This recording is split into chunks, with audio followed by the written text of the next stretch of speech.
Call the meeting to order, and hopefully Mr. Morrissey will be here soon too. Last week, I just want to mention, last week we found out that we need an additional DNR permit for Walton Lake. So can you, Doug, give us an update on that, where we're at with that? Yeah. Do you have any information? So, do you want to expand on that, of course, Miss Melanie? But because I'm going to get the language wrong.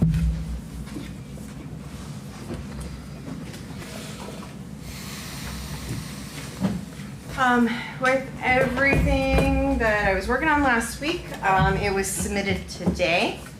So it is a drawdown permit. Typically, DNR includes the drawdown approval.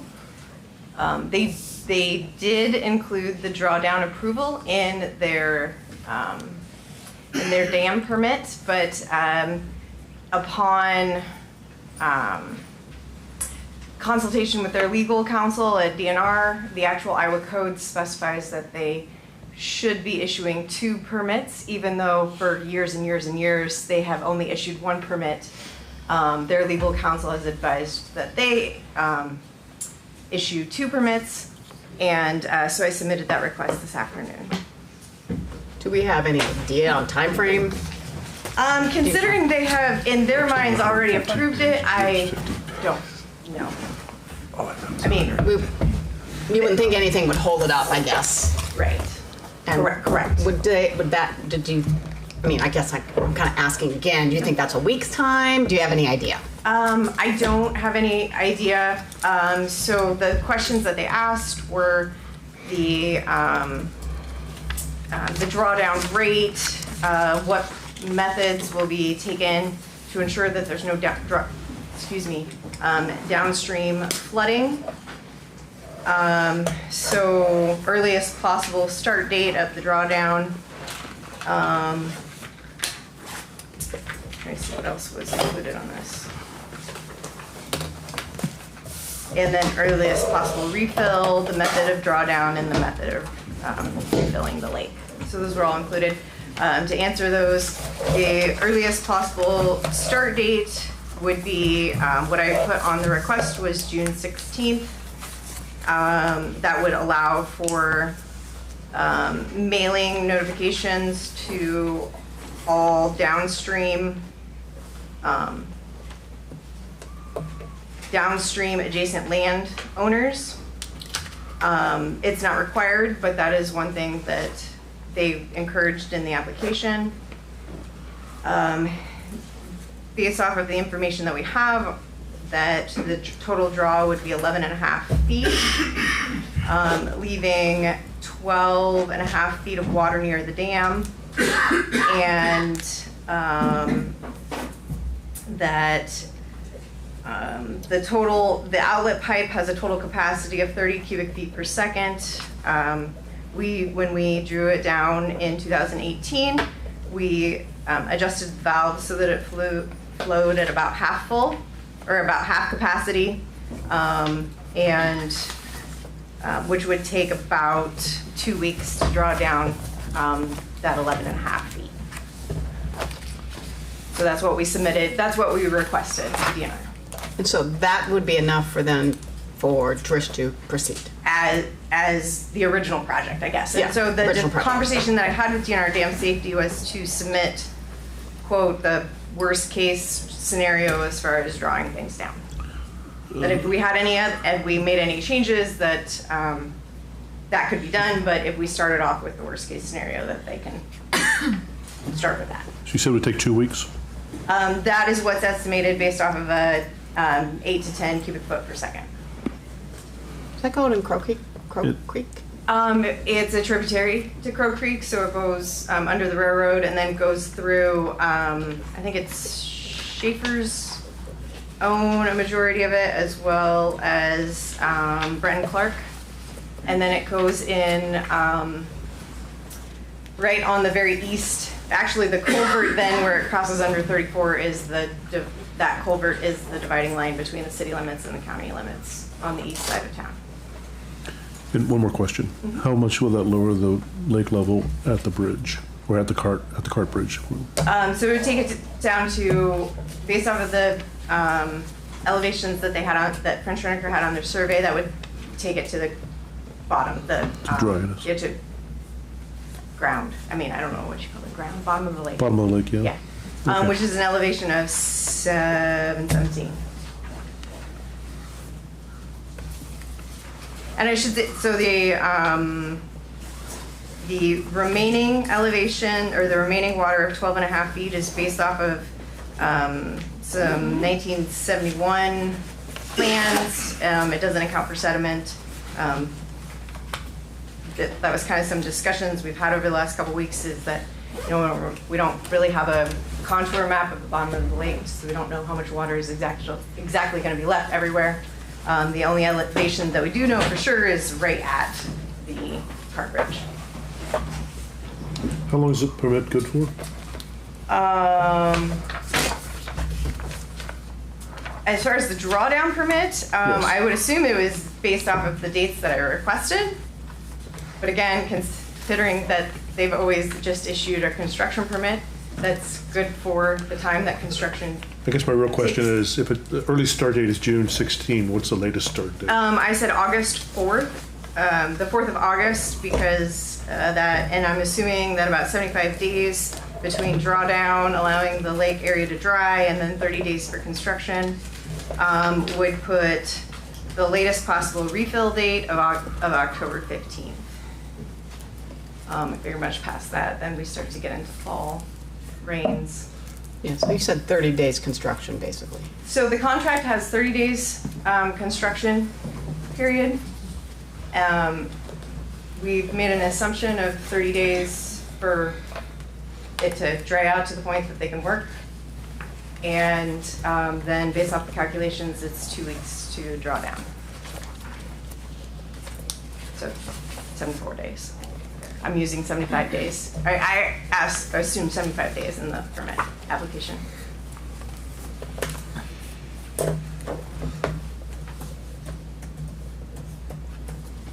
Now that assumes that it rains on October 15th. Did you say that leaves 12 feet of water at the dam? That's based off of the 1971 plans, but yes. Okay. And that also doesn't account for sediment, which Will there be any other deep water spots other than there? We don't know. Okay. Yeah. We do know, Doug and I were out there Friday. So already at this point, the body of water on the east finger over by the gun club, it's actually already lower than the culvert elevation, so that if the lake started dropping today, the water level on the gun club side wouldn't change as a result of what happens on the other side, on the south side of Walton Road, because that body of water is already lower than what the culvert is. So that'll maintain. Mm-hmm. Is It's that- only a couple feet okay. deep because because there's a TV in there, and it's a 30 or 42 inch TV, and the top part's sticking out. But just, I mean, it's. Is that the pond on 6?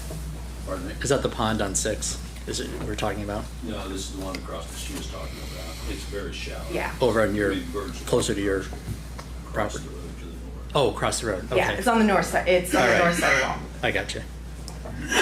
Yeah, and on the north side of the road, as you drive into Walton, on the left side, that's north, that will all stay the same, correct?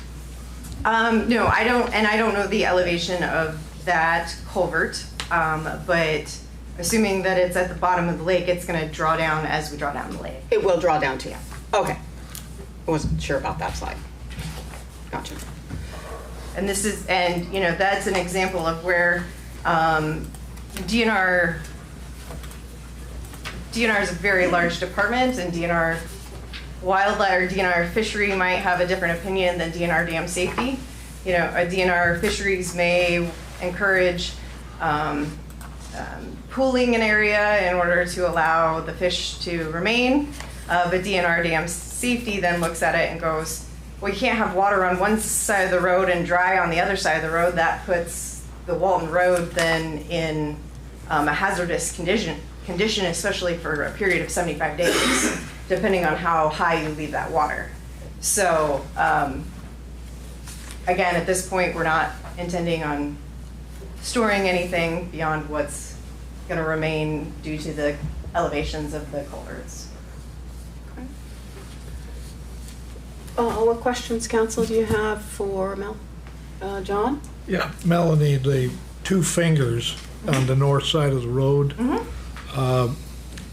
the water capacity in each of those pools, if we wanted to pump some of that across the road to water greens, would that be an environmental issue? So I don't know if it's an environmental issue as much as it would be not good for their system. I mean, just looking at different issues that we've had with the irrigation system at the other golf course using the reclaimed water, you know, anytime there's a little bit of sediment or anything like that causes problems with them. Our preferred solution... What do you mean, it would mess up their sprinklers? Yes, plug them. I mean, if anyone's ever gotten a little tiny pebble from a fish tank in their garbage disposal, I mean, you know, just think how much damage that does, let alone what it would do to sprinkler heads. So, yeah, our preferred solution to the irrigation would be to connect to the potable water. There's a hydrant about 40 feet from the pump house, and whether it's a temporary connection or an partial underground connection, that we can make a connection to the potable water source. Okay. The only other solution is rain? And rain, yes. Yeah, but again, I mean, there's so many two sides of the coin here, because if it rains, then it's harder for the work to continue as planned. So. What other questions, council, regarding that topic? None? Okay, let's go on to the next one. You know, we were, last week when Doug and I were talking, I was in hopes that DNR would be here, or they would at least be on the phone. They did send an email, so I guess, Doug, you want to run down your conversations with them and what they sent us. I guess the one thing that had come up is that they would like to do a lake study, and you know, we weren't sure if they were acquiring it, what their time frame was. There was a lot of questions unanswered. I guess the upshot is this is a much longer time frame of planning and actually doing it, potentially multiple years. So this is not, DNR is not requiring this. And so it's not like you have to do it now. Takes planning. So so that was kind of at the top of discussion list of what they were talking and what we needed to understand. So I guess, Doug, again, if you would kind of go through your discussions with them and what they sent you. Yeah, so they, and I actually put a copy of this on the back. I don't know if they're already gone or not, but I sent this to everyone, that this was just kind of a brief summary.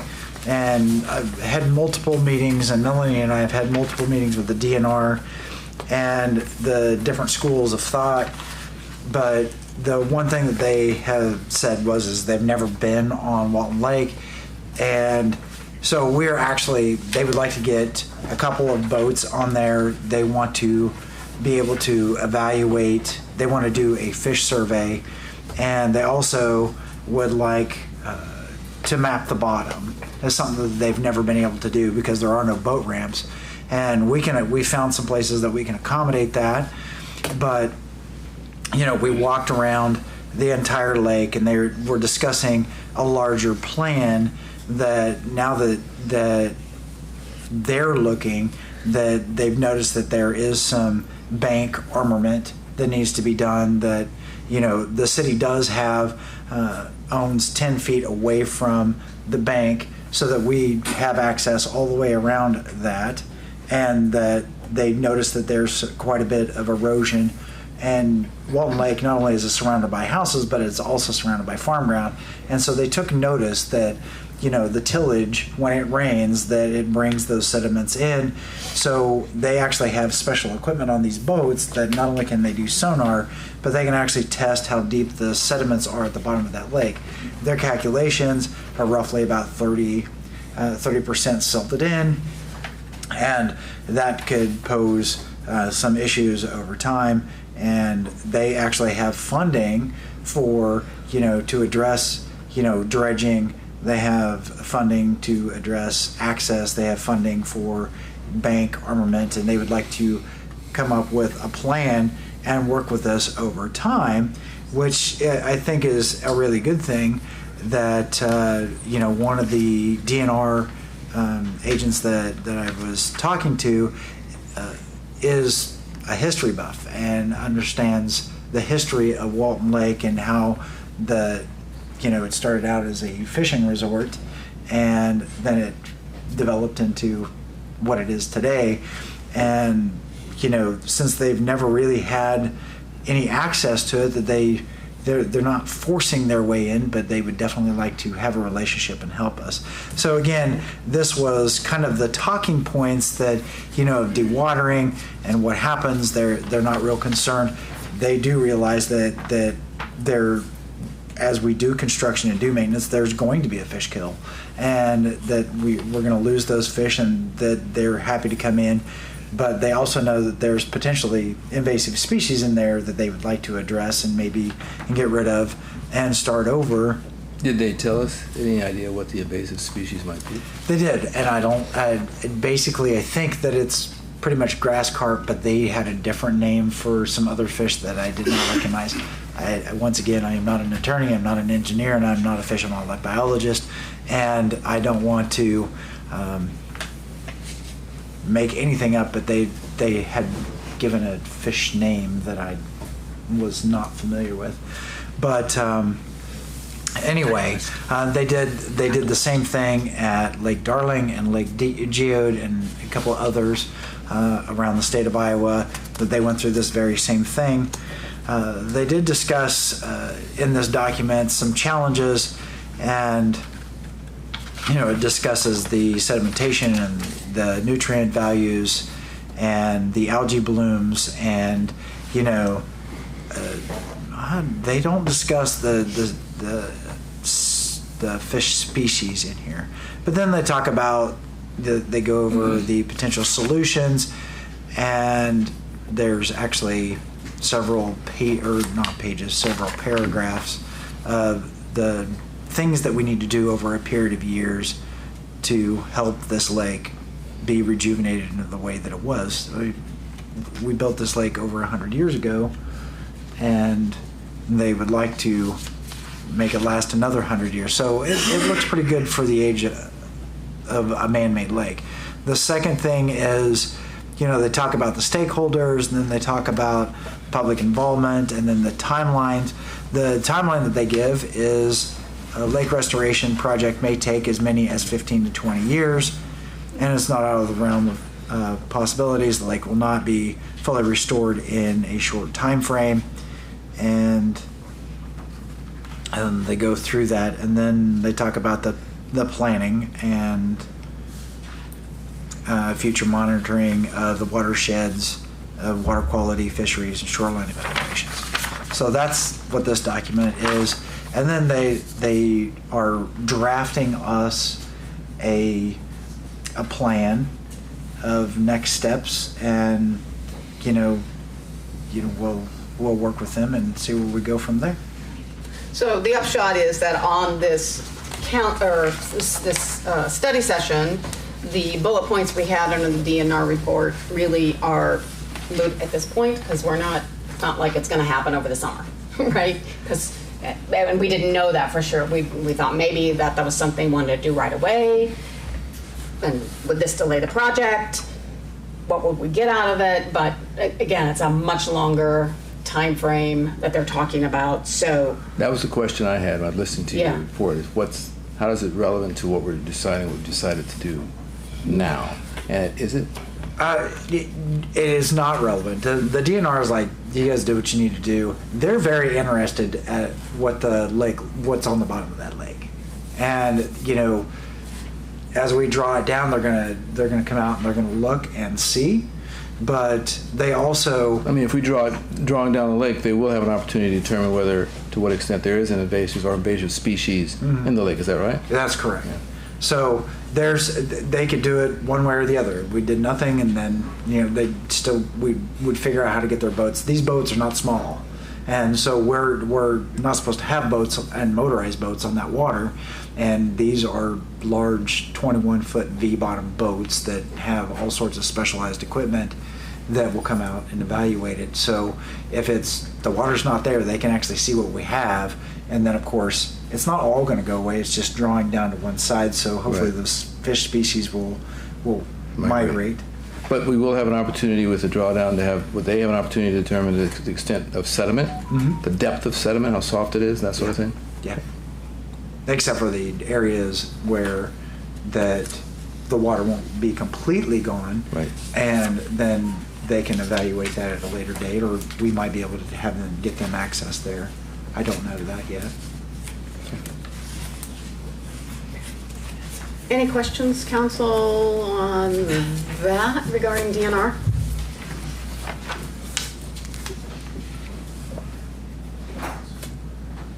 Okay, let's go to number 3. Review from French Reneker of Engineering work and estimates bids on Walton Lake.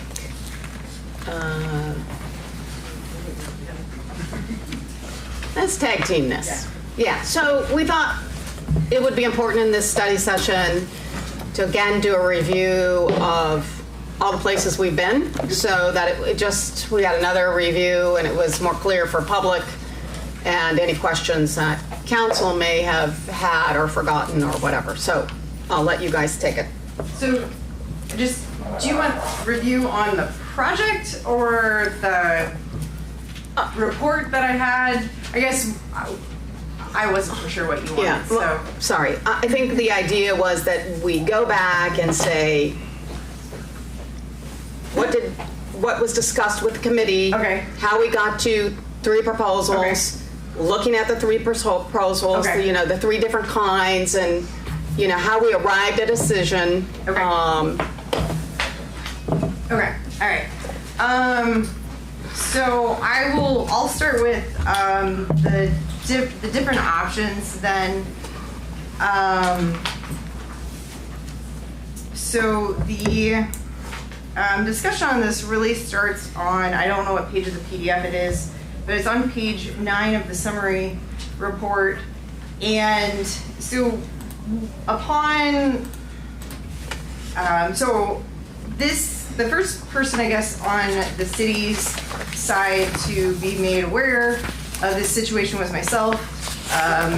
The Walton Club board members brought it to my attention, and then I forwarded it on to Doug Reiner and Tom Tuhill, who's the Walton rep, and through different discussion during city admin report and discussion with Doug, we decided that have French Reneker look at some different alternatives to look at the different cost estimates, or do a preliminary cost estimate, very high level review of things. And so I guess, and Marcus the 2 alternatives that Marcus had brought to us would be the culvert option, and really that comes from what the East Finger has, or the East Basin has, where it crosses between the 2 sides of the golf course. And that's kind of where that concept came up is, it happens elsewhere in the lake. So let's see about that option. The bridge reconstruction, replacing it as is. French Reneker has experience in a lot of different trail bridges. And so that was the 2 alternatives that were kind of initially discussed.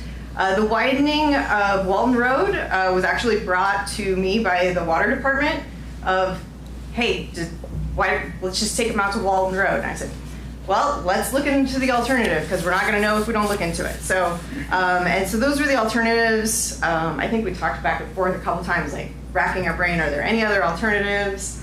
As far as the culvert system, during some of that analysis, box culverts were looked at. Different combinations using railroad cars instead of culverts. All of those were looked at.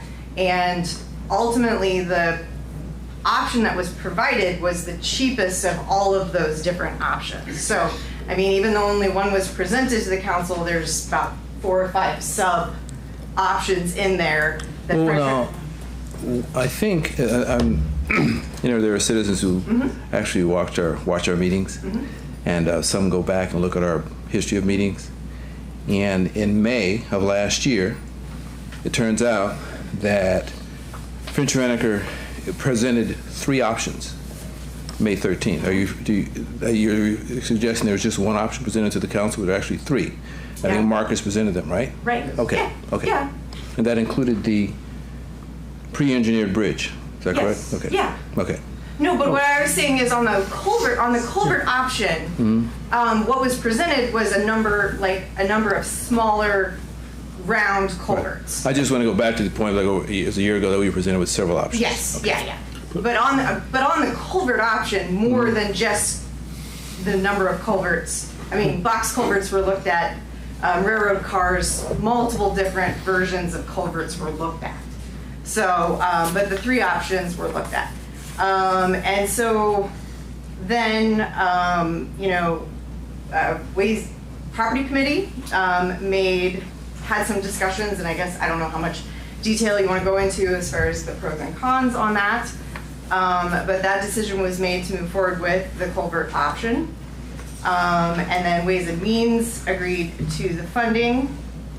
One of the things then that happened when the Ways and Means agreed to the funding during that council meeting was then Terrien had received emails from citizens regarding the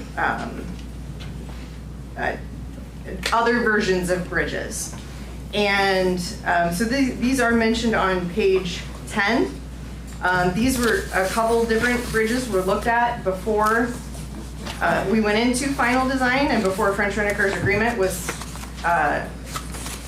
agreed upon, I guess. And really it boils down to the abutments, the sides of the opening in the dam. They're the one of the largest concerns on the bridge when it comes to the inspections. So something has to be done with them, whether we move forward with a bridge alternative or a culvert alternative or a do-nothing alternative. So the couple alternatives of bridges, of slide-in bridges or carry-in bridges, whatever you want to, are not feasible without doing something to the abutments. And so, in my opinion, that you can either, to address those, either a coffer dam or draining the lake still has to happen. And that was the discussion that was had, is that those options are not feasible because the coffer dams add additional funds, they're a safety hazard, and so they, even though the estimates we had already made the bridges more expensive, and then you add coffer dams, they continue to add to the price. Can you explain to everybody what a copper dam is? Coffer dam would be a barricade of some sort that holds the water back so that you can work on the abutments without lowering the lake. So again, those options were not initially presented, but they were looked at in about the 1-month period between when Ways and Means made the recommendation and when the final design contract was agreed to. So then I will let Marcus talk about then the final design, because the final design did modify the proposal slightly due to final calculations on the drainage area. Yeah, so after we received go-ahead on the final design, we went out there and obtained a survey for the project, which allowed us to get a depth near the existing bridge, and now gave us a more accurate depiction of what amount of dirt would be needed for this project. When we did the conceptual kind of big overlook of the project, we were just kind of guessing as best we could on what that depth would be in that area.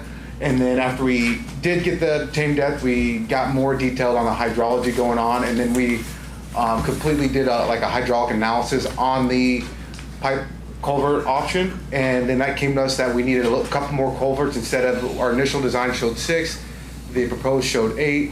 The initial, so that's what increased the cost of the project overall from the initial conceptual design.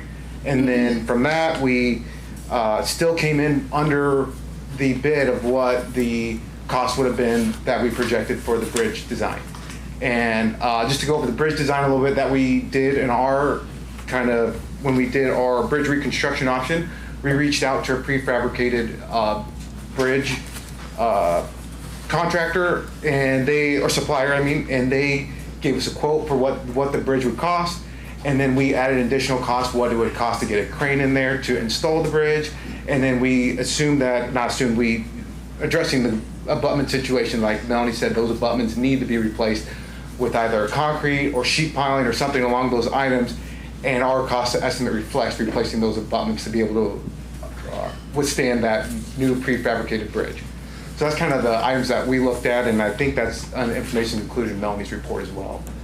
You can expand on any other questions or. As I recall from our conversation, you had estimated between 250 and 300,000. Our estimate was 264,000. Okay, that's what it was. And then also for the bridge. For the bridge. And then also Calhoun Burns did a cost estimate when they did the bridge inspection. Their estimate was 275,000 to replace the bridge. So 2 independent engineering firms, and we came in within 5% of each other on an engineer estimate. That's pretty accurate. So that's how we came Thank up you for with those that. numbers. Could you just comment on the lifespan of the bridge like that, one? Yep. And then maintenance and inspection costs going forward approximately? Yeah, I don't know about the maintenance or the inspection costs, but the inspection costs they did, I think it was around $2,000 for this initial bridge inspection they did for this one here, so it'd probably be about $2,000. I can talk on that. Oh, okay. That's every 4 years? Yeah, so the city has Calhoun Burns do several of our bridges. Something like this, because it is not the high hazard dam and it's not on a state road and it's not over a railroad, my guess is that it would be on a 4-year rotation. We pay, to do several bridges, we pay between 3 and 7, and I think on the years that we have our lower numbers, we pay like 3,000, and then on the years that we have higher number of bridges, I want to say we pay like 7,000. So maybe it's $1,000 a bridge. When Walton had theirs, Calhoun Burns came down and just did one bridge, and so they had the cost of travel and their report time, whereas when Calhoun Burns comes and does all of our city structures, they're lumping in that travel time for all of our bridges. So, a safe guess would be $1,000 every 4 years. Not a lot, but it would be something that that should continue to happen. And then what was your other cost or question? No, potential maintenance costs. Maintenance costs. So on the bridge, the bridge itself, if metal or any of those types, is not going to have a lot of maintenance cost. I assume that we would work a lot of that into our agreement with Walton moving forward. What we would be looking at from the city's responsibility would be the abutments and any of the concrete, and that's really gonna dictate the life of it, is the concrete, any part of the concrete that's associated with it, that's gonna be affected by freeze thaw, and that's gonna dictate the life of it. And the lifespan is about? 50 years is what we would assume. I think in one of my reports when these decisions were talked about, so Crow Creek Bridge, now granted different load and everything like that, but yet we're still being exposed to freeze thaw, was 55 years old when we replaced it, and it was on its last leg. Yeah. Okay, council, what questions do you have for Marcus or Melanie regarding that topic? Anything? You said 8 culverts, right? Yes. What size are they? They're 42. 42 inch 42, pipes, yes. okay. Yep. So that, yeah, it was a slight change from the preliminary. I think we did 648, then we changed it to 842, allowed for more coverage over the pipes to hold those pipes down from floating. So that was one of the design changes.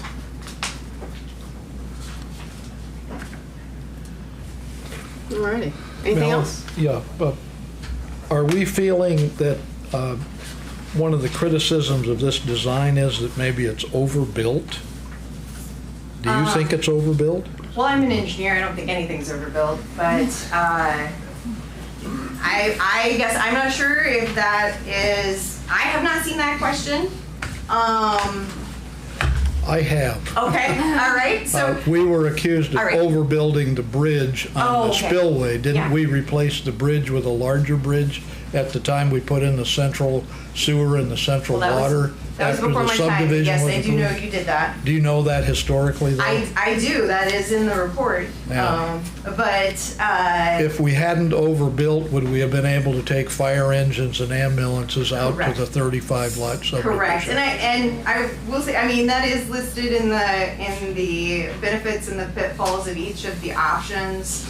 Is you know, a bridge has a specific width. A bridge has a specific weight load. A bridge can be designed to meet whatever weight load that you need it to, but the culverts, HDPE with a 1.5 foot cover, is going to be able to carry a very large load for whatever needs. We can't predict what the need is going to be in the lifespan. Even if you just assume a minimal lifespan and make everything equal of 50 years, we don't know what's going to be needed to go over that, just as the bridge over the primary spillway. So When was the causeway at number 2 built? The one on the east side? Any idea? Just look up rough. and see if you know, because I would have to think really, really hard, and you could probably remember quicker than me. The causeway that runs north and south between, I think it's always been part of the lake, but it's been rebuilt. yeah, it was redone. We put the tube in underneath of it. I've been there 35 years, so it's been 20, 30 years. Yeah. It's the causeway was, I mean, based off of the historical aerial photos, it was always there, but the tube must have been replaced then. Right. Yeah. But we're building a causeway on, that's the plan, right? To build a causeway, not a bridge, Right. where the old cart bridge Yeah. Yeah. is located. So it looks just like number 2's causeway, roughly. With more pipes, but yes. Okay, anything else? Any other questions? Okay, seeing none, let's go on to our review from our city attorney. You have to excuse me a little bit, I've got to use a glass here. But one of the things we did, basically both for the council's information, but also to be sure we were right on our historical beliefs, is we had several abstracts of title.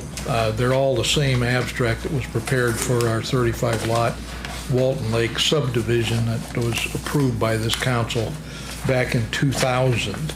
And before that, there was an annexation, and that's also shown in the abstract of title. In fact, everything that's happened out at the lake since the city owned this since 1924 is shown in an abstract of title. So every one of the homeowners out at Walton Lake, they have an abstract of title, assuming they had a title opinion done when they bought their lot. And that abstract of title reflects every single public record document over in the courthouse that affects your particular lot and also affects the lake. The lake in 1924 was deeded to the city, along with a farm, basically. And there really wasn't a lake at the time. It was more like a small pond that was then built in to the reservoir that we have now. as far as the reservoir that you have now, it's been there since the 30s, and the reservoir that's been there since the 30s became the subject of various leasing agreements with the Walton Club, the old Walton Clubhouse, and the arrangements out there to start out with were $1 a year. And the city council has always recognized that place as a pristine lake area since that happened. And the Walton Club always agreed to help with the recreational activities out there. And that's been a century-long relationship almost. The other thing that the abstract discloses to us that over time there have been different things that have gone on at the lake. This isn't the first time in the lake's history that there's been work done on the lake. And actually, since it's a man-made lake, you have to picture it sometime in the past when there was some water there. There were men walking around out there in waders, and the lake was not as you see it today, but there was infrastructure installed out there that still is there today. There's a large pipe system that relates to interconnected reservoirs that are not in use as surface water reservoir storage by our present potable water plant, but can be. And because of that, the DNR requires that we monitor the lake. They monitor the lake. The lake, as far as the infrastructure and so forth, the water department, the utility department, has a right of entry always under our ordinances and under state law. And in addition to that, when that place was annexed and when it was subdivided, the city council and the engineer and the planners from French Reneker back then at the time, and Bill Perry, the surveyor that did the plat for that place, everybody felt that we should have a riparian easement so that the utilities could always count on accessing anything that's under the surface of the water out there. So there's some kind of misconception right now that that lake maybe came like an amenity or something of a common area like you'd get if you bought an interest in a condominium. It don't work like that. That lake has always been owned by the city. It's always been regulated by the DNR. The lake is there for your recreation and enjoyment, but it's subject to a very, very enforceable easement along the whole shoreline. And it says in the abstract it's a minimum of 10 feet for access of the utilities and the use of the city. That's also there so somebody can walk around with his fly rod and not get in trouble with each of the individual lots that happen to butt up against the lake. And it's also there so that if somebody wants to pull their kayak up on shore and take a rest, they can. But the lake itself has several covenants. They're all in everybody's abstract, and they basically tell you what you cannot do at that lake, partly because the DNR always expected those from the time of annexation, and partly because the DNR continues to work with us every time we have something going on where people have to get in the lake and work on it. So the lake itself has always been owned completely by the city. The city has the final say on the lake. That's not intended to say that you're not entitled as homeowners in a subdivision that's on a lake to enjoy the lake every day. You can go down, use the same riparian easement around the lake that everybody else has. You have a right to enjoy the view. You have a right to canoe or kayak, do the things that are permitted. There are several things that aren't permitted. You can't swim in the lake. DNR's frowned on that always, long before we had the subdivision. You basically, as far as activities in the lake that stir the water in a way that either is damaging to the vegetative part of the lake or is damaging to things on the bottom of the lake, that kind of activity causes motorboats not to be allowed there ever. But other than that, canoeing, kayaking, I suppose I call them bass floats, but some of these styrofoam things where people can fish off of something that is unmotorized, they're allowed, and I think I've seen them out there before. I've fished every square inch of the riparian right away out there in 50 years. It's a nice lake. It's got good fish in it. It's also had dead fish in it about 4 or 5 times since 1920 or 1931. And things have had to be worked on out there. And I've been bothered as far as responding to some of the things that you've been told at the prior meetings, at the idea that the city hasn't always encouraged the most recreational use and tried to, in good faith, always preserve the lake. But sometimes it's just a fact of life. If you work on a water project, especially if you've got infrastructure below the surface, you're going to have to do something. People don't work on this with diving masks and that kind of equipment. They lower the water level and they go in with waders at parts of the infrastructure. Some places they don't have to do that because it's more accessible. But as far as the lake itself, the lake is very vibrant. It's always come back, and the council's interest, every council going through right now, has been that that lake will be preserved. When I read things in the paperwork that says we're going to ruin the lake forever, we're going to have a complete environmental disaster, and that the state level DNR should halt us from working on something that we've always completely owned, completely controlled, and done a good job always of looking out for the lake continuity, I take offense. So at this point, I want you to be assured as homeowners out there that this lake isn't going to go away. This lake is not going to be damaged environmentally forever. The DNR people that are usually over our shoulder while we're doing these projects, they have always been helpful.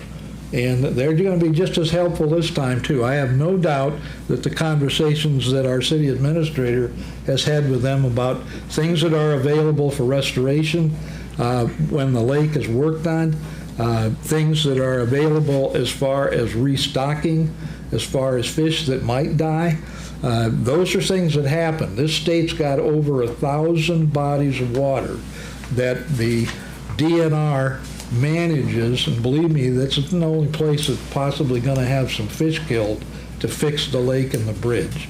And it's been that way other times. We've had drawdowns when we worked on the spillway. We've had drawdowns when we did the bridge replacement. We've had situations where one part of the lake we had to work on. Some of these different kinds of dams that let you get into a particular area and work on something in one area, we opt for those if we can use them, but sometimes you can't. And it doesn't change the fact that the lake's still going to be restored as a lake.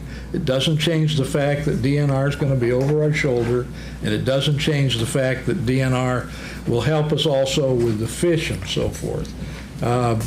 I thoroughly enjoy fishing myself. I know there's some other people I've talked to that have that experience out there at the lake, and I don't think you're going to lose a fishery. I think if DNR helps with restock and so forth, they'll also be surveying the lake.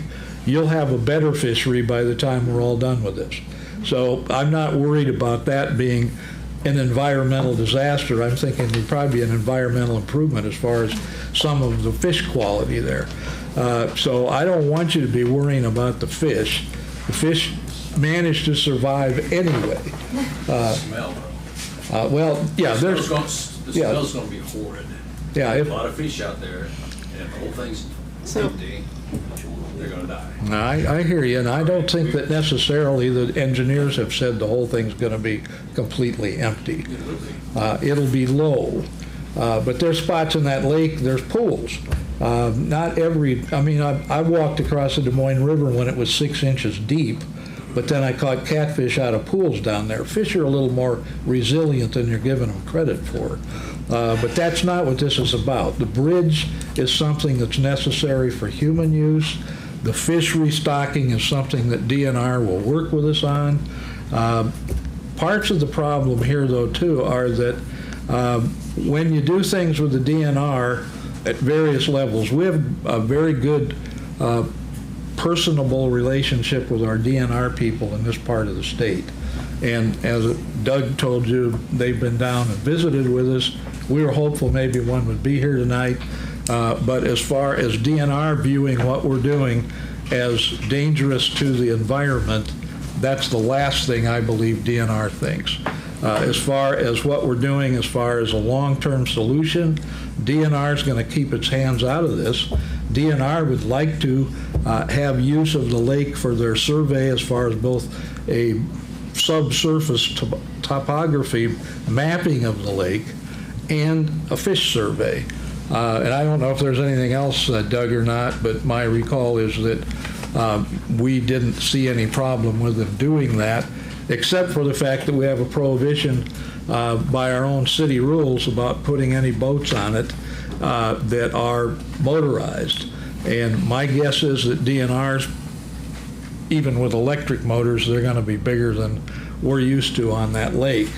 But DNR, basically, I believe they have the authority. They could come in and tell us what they want to do instead of asking for permission about what they want to do. And I think it will be for everybody's betterment if they do those surveys and have that to help with the restoration, the restocking, and those kinds of questions going forward. So that's all consistent with a good faith effort by the council to do the lake as a continuing recreational and entertainment source, as well as backup reservoir. But that as well as backup reservoir is essential as far as dealing with DNR. I've been involved since Bob Parkin was city attorney back in the 80s. And this isn't the first time that people that lived out at Walton Lake came in to see the council, or the council went out to see them. In the late 80s, there were problems with DNR being bothered by something called seepage. And the seepage was because some of the septics behind the cabins that were out there that people paid $100 a year to lease a patch of land for, they had homemade septic systems in some of them. And the seepage, no matter how it was supposed to be directed, some of it was being detected in the lake. And DNR was furious with us. In the 90s, DNR came down and made demands. In the 90s, I was the city attorney. Bob Parkin had retired. And different people from the group that were cottage lot renters out there at the time met again.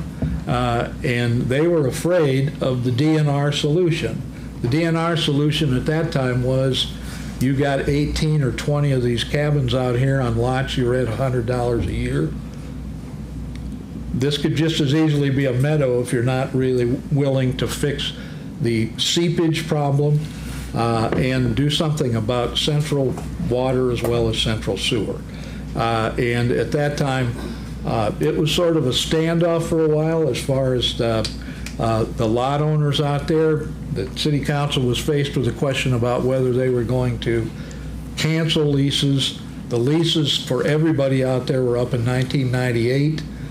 Most of the people out there that had a $100 a year deal, they still wanted to live on the lake.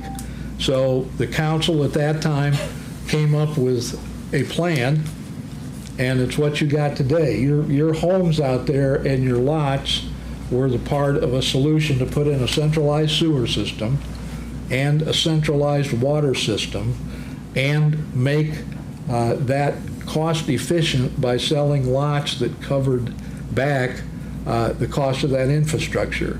It also involved taking out old septic, filling in makeshift tanks or removing tanks, and assuring the DNR that there was no reason not to allow people to reside on the edge of the lake. And that's been the posture back then, 20, 25 years ago. We had to go through some other hoops to get you what is a very nice subdivision out there. You have what I call a corridor annexation out there.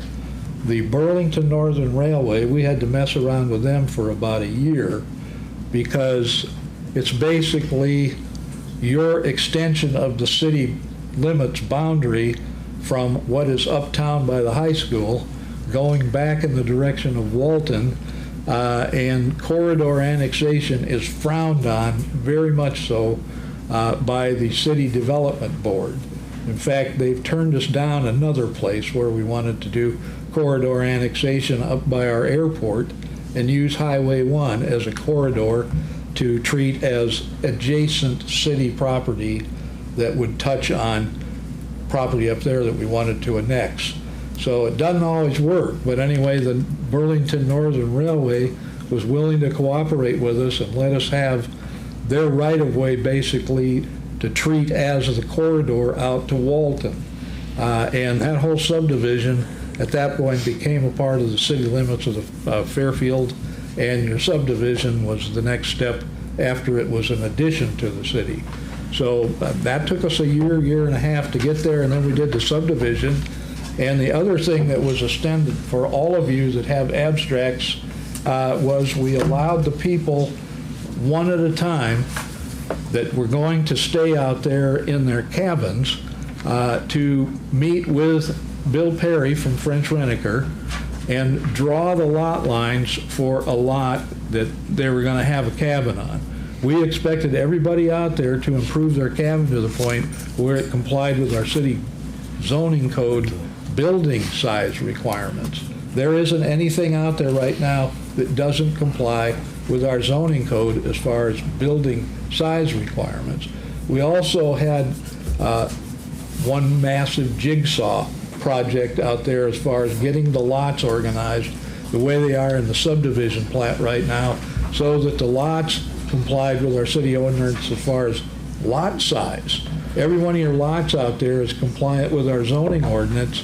They weren't when they were $100 a year. Hey, John. But, yeah. Sorry to interrupt you, but we have 1 minute, basically, Okay. now till 7 o'clock. And so we do want to start the council meeting on time because enough. we've got a long meeting. So hopefully you got in all your most important points. Well, I'm just going to say that the lots that are out there in that subdivision paid for the infrastructure, almost $1 million worth of it, by the time we sold all the lots.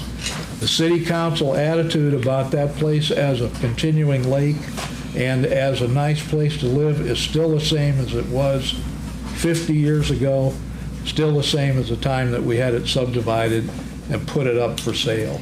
So, please understand the city's not against you on this, all right? Okay, so that will conclude our work session. Council, does anybody need a break or? Yes? Okay. 2 minute break. 2 minute break. If there's no online, but yes.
So you know one Thank of the you most for being invasive quiet. species We're going to is, and you know start one the of the most council invasive meeting. I'm species going is. to open Titleist. our session now. Titleist. Please call the roll.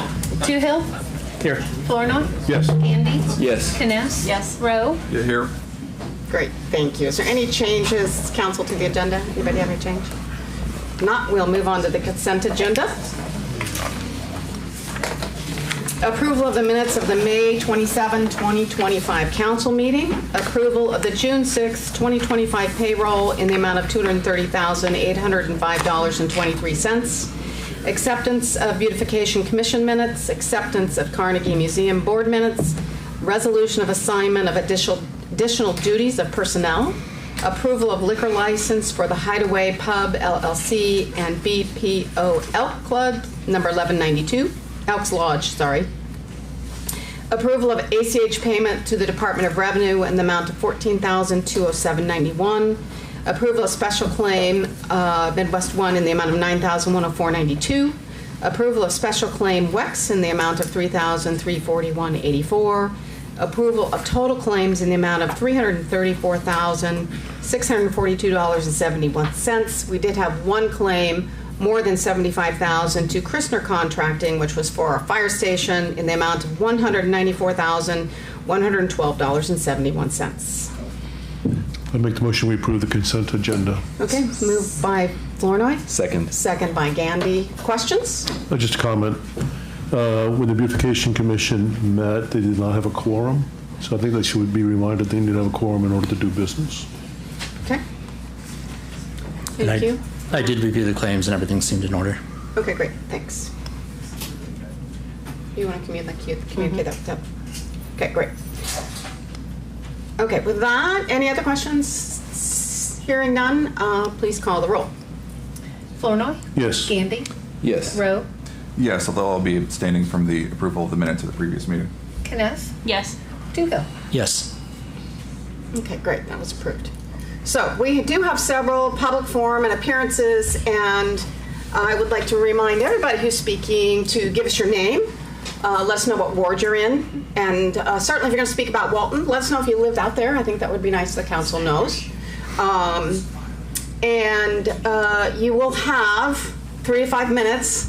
Hopefully you can do it quick in 3 minutes, but we will double time. I'll give you kind of a, tell you what, I'm gonna do this, my yellow thing, at 3 minutes, so hopefully you can wrap up any thoughts, and be done by 5. I will flash the the red card at 5 minutes.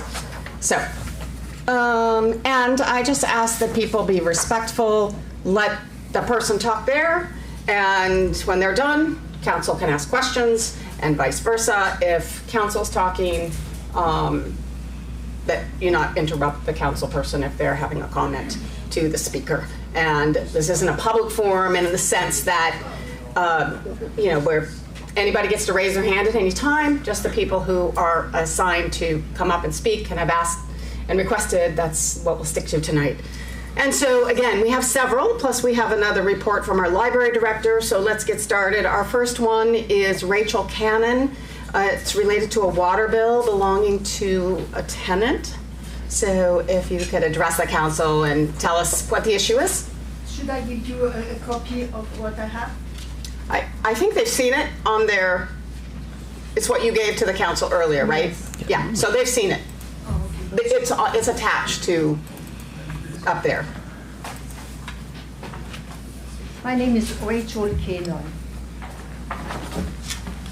I have been a landlord for 26 years, and although I don't live in Fairfield any longer, I am here every year during the summer to take care of my rental properties.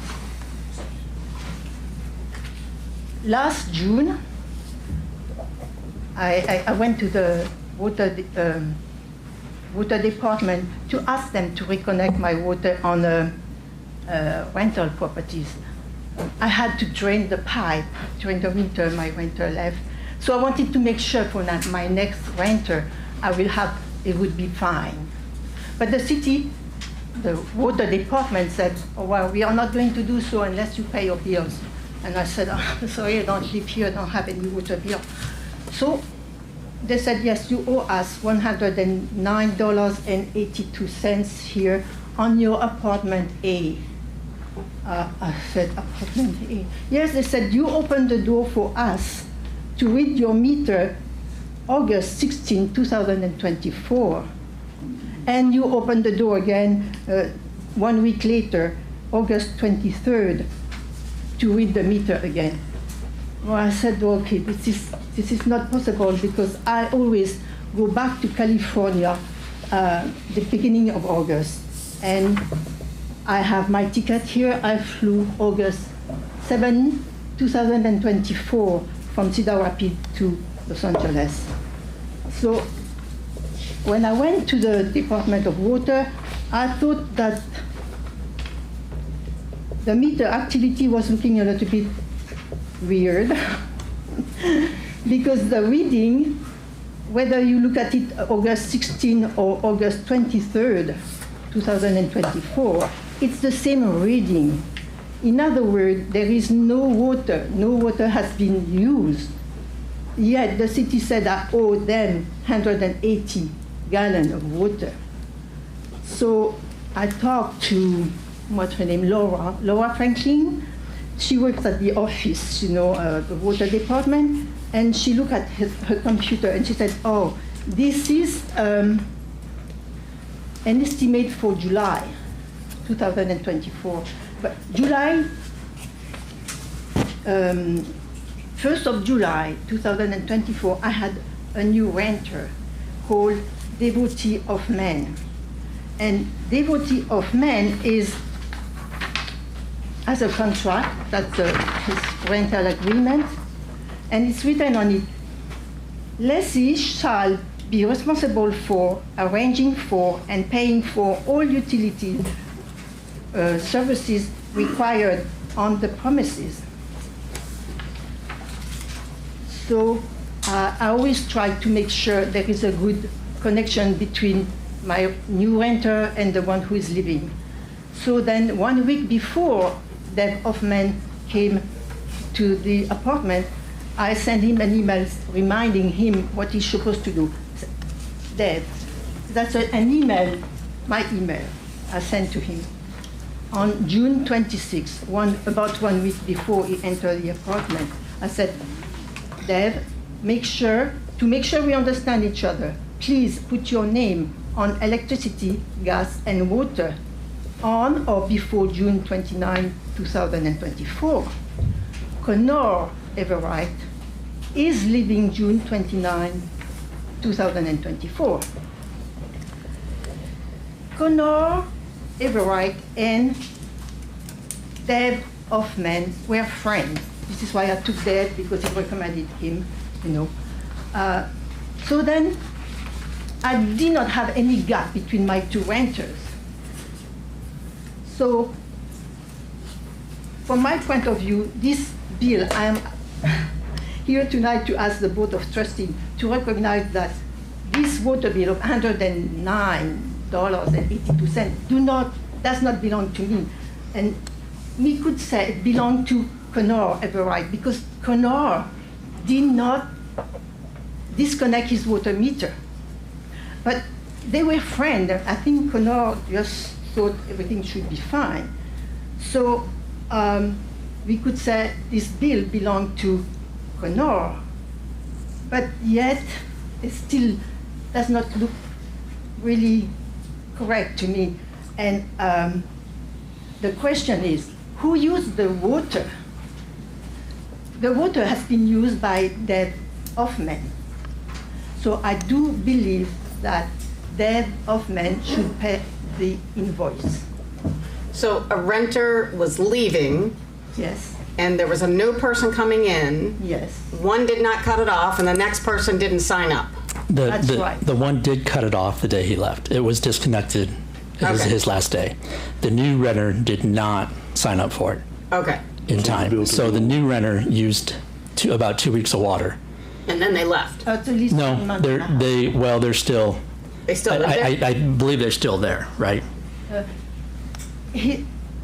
You mean Dave Hoffman? Dave Hoffman, I had to evict him. He's supposed to go out of the apartment actually last Thursday.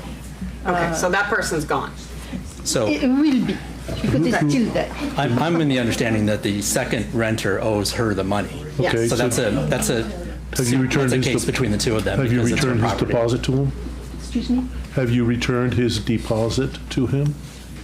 He owed me 4 months of rent. But do you have a deposit from him? Yes, I have 1 month. Take the money out of the deposit and give him the balance. Well, she's still 3 months short on the deposit. Yeah. Oh, He owes 4 months worth of rent. She has a 1 month I see. deposit. Yeah. It's, So, I'm agreeing with, I didn't hear that part. sounds like small claims. yeah. Yeah. Your So, Honor, let me suggest something else. Yes, okay, There's a go ahead, state John. code provision, Rachel. You can file a notice with the city that you're the landlord and that you have a written lease with a tenant and an understanding that the tenant is going to hitch up in the tenant's name within a reasonable amount of time, usually 30 days. If you file that notice with the city, it will also tell the city that the city is supposed to give you a notice if there's a problem that comes up with delinquency on the part of the tenant. Usually, the purpose of that would be to let you know in enough time so you don't get stuck 4 months behind and no way to recapture the water bill. You've never filed one of those, have you? All right, well, I'm telling you, you can do that in the future, and it might save you this problem the next time. But if you let the city hall know that you got a tenant, the tenant's supposed to be in to sign up soon, and that you are not going to be responsible for the tenant's bill unless after the city gives you a notice of the delinquency, it's ignored completely by both you and the tenant. I'm sorry, I still do not fully understand. I did not have any gap. Did I speak too fast for you? I didn't mean to do that. No, I understand that I need to fill out a form and then All right. I will do so. All right. What I do not understand right now is I did not have any gap between 2 renters. And I did not give you a lot of detail because it's a long story. But when I went to the city, to the water department twice, telling them that I had a new renter, they keep saying the same thing. Ask your renter to stop by our office with his ID and we will proceed, you know. Right. It did not help. no, you didn't have a gap between the two renters. The one moved in, you did not have a gap between the two renters. No. And the letter you sent him to tell him to hook up utilities right away, Yeah. he didn't Yes? do. You did not? He did not do that. No. No. So you own the building, so you're responsible for the water. Why don't you say it's Connor's? Because Connor did not He is disconnect. responsible, but that's between you and him. That's not between the city and him. So from the point that he hooked up, we billed him, but he didn't hook up right away. There was a gap between the time he moved in and the 1 time that he month signed and up. 1 week, So- 5 weeks. Yeah. And you told him he needed to hook up right away. He just failed to do that. Yes, and I came to the city. Let me say, what about if I go to the water department, I show them my rental agreement, and why the city do not proceed with Right. this instead of... You did nothing wrong, but that's an agreement between you and your tenant, not between the city and your tenant. So the city is building me because As the owner of the building, yes. I don't find that fair. Well, I did not use I'm any sorry. water. So it's going to be, So- an issue between you and that person. Yeah, So he owes you the money. he owes you the money. So Yeah, he will Yeah. never pay for church. Yeah, if you do your lease as an attachment to a small claims, I think the magistrate would be very sympathetic toward you. Okay? Thank you. okay, thank you. Debra Cenatori. So another water bill issue, but a little bit different. I live at 500 West Merrill. I have a water bill that is normally what I consider pretty high, but we do have good usage. We have 4 adults in the house. I recently got a $500 water bill, which is way, way higher, almost 3 times our normal water bill, and was shocked by it. It's a small house. I work from home. So, of course, I called Fairfield Waterworks, talked to them. They sent me to Steve Redinger, and he's a wonderful gentleman. He came out to my house. We looked all through the house at anything that could possibly, indicate that amount of usage, and could find nothing. And as he says, he's not in my home. He doesn't know what happens in my home. He brought up several different things that it could be. None of them applied. I'm assuming that you received my email and was able to read through it. I'll just quickly go through the different scenarios and why I don't think they are valid scenarios. Long story short is he went and scanned my usage for that month, and it shows pretty much hour by hour the amount of usage. There were 5 days where hour by hour there was 17 times the amount of normal usage. Started at, I'd have to look at this to see the exact time, but it started at about, I think 11:30 in the day, and then 5 days later ended at like midnight. I live in a small house. I work from home. My office is right outside my kitchen. It's right next to my bathroom, and there's one other bathroom upstairs, and then there's the downstairs. I can hear if water is running. We have cameras on our house. We have 3 faucets. The cameras can see all 3 faucets.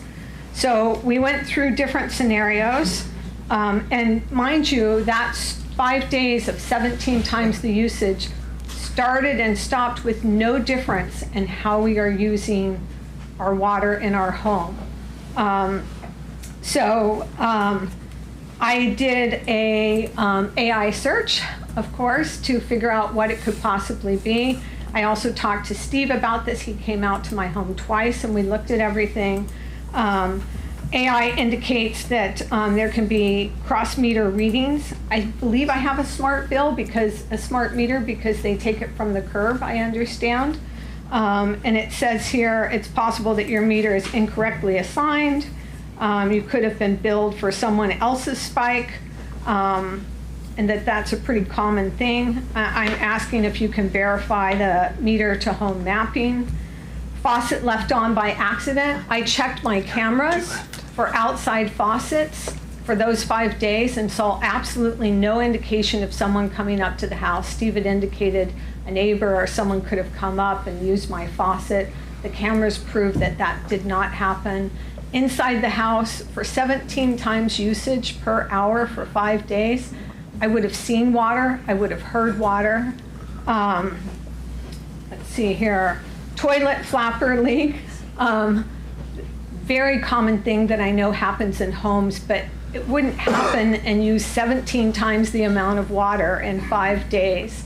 And quite honestly, I would have heard it because of my proximity as well. Neighbor or utility company mistakenly using your tap. Again, the cameras show that nothing like that happened. They also indicated that possibly some sort of contractor in the area could have hooked up somehow to my meter and had that usage. I don't know, doesn't make sense to me. Temporary equipment malfunction. I'm told that there's no way that the meters can make a mistake, but from the Googling that I did, it does say that mistakes can be made, and that they can be made due to a malfunction or something like that. One of the things Steve asked me about was like a water softener that could have taken in a bunch of water, but we don't have that. Our ceiling is open in the basement, so we could see if there was any water puddling. And again, 17 times the amount of usage per hour for 5 days, starting and stopping without any indication of change in our usage or home, and no indication of water. So Deb, just to bring it all in, because I think we're at 5 minutes. Yes, I'm sorry. What are you ultimately requesting?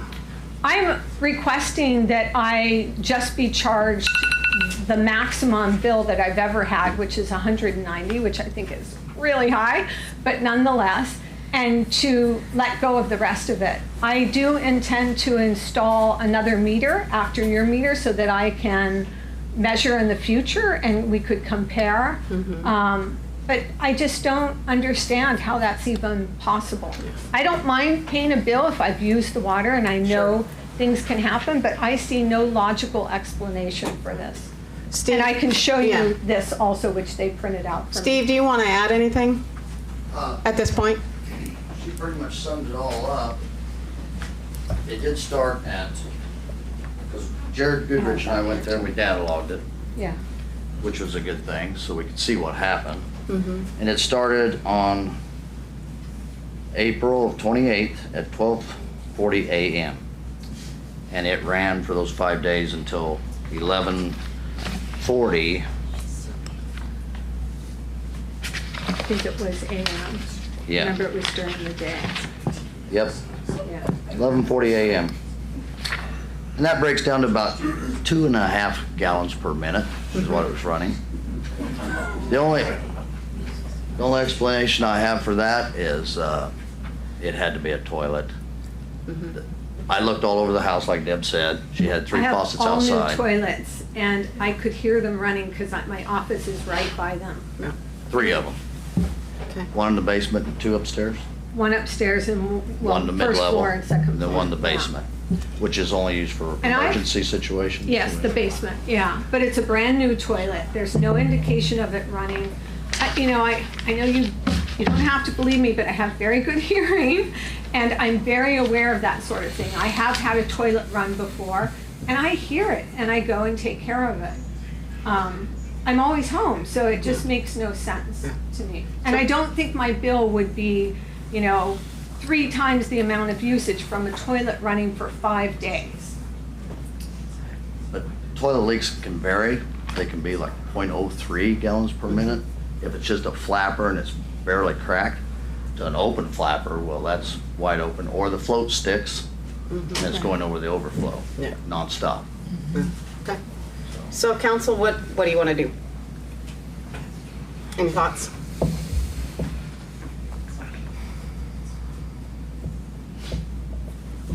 And I've already paid that $190.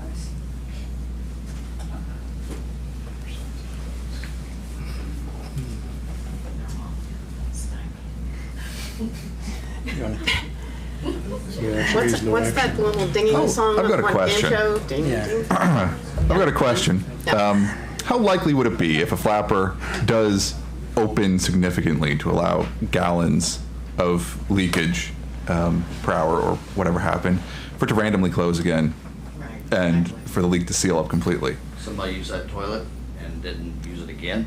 Right. He goes down there and touch that handle. Right. I just want to point out that my son works upstairs in his room from home, where his toilet is, a part of his room. I work right next to my bathroom. The toilet's on the other side of the wall. I would hear that amount of water. I would hear it running. I just don't think it's possible. Like I said, if I really felt that there was something, I would pay the bill in full. I just think there's some mistake.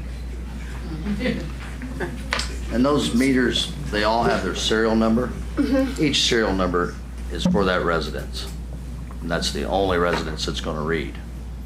So I know you can Google everything, Yeah. which is fine, but it just reads for that residence. That's why we have our serial number, model numbers connected to all those accounts. That's why we keep track of them. We don't want anybody messing with the meters or any of that, so we know. Steve, is there a way to check the accuracy of the meter? Yeah, While we it's can. installed? Yeah, we can bring it in. And when I was there, Well, you take it out and bring it in. yeah, we bring it in and test it because they're plus or minus 2%. It says a power surge, software glitch, or misread data can cause a short-term spike that doesn't reflect actual usage. So, Never seen it happen. That's just Yeah. me. Okay. I also did on Facebook try to ask people if anyone else has had a similar thing. And people did respond, and of course, every case is unique. But, Okay. so. Yeah.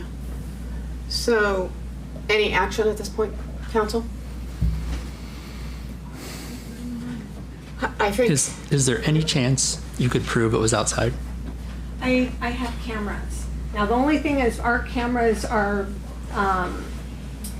our software, it only holds it for 30 days and then it doesn't hold it anymore. But I did check all the cameras and there's no indication of, anyone going up to a faucet, anything like that.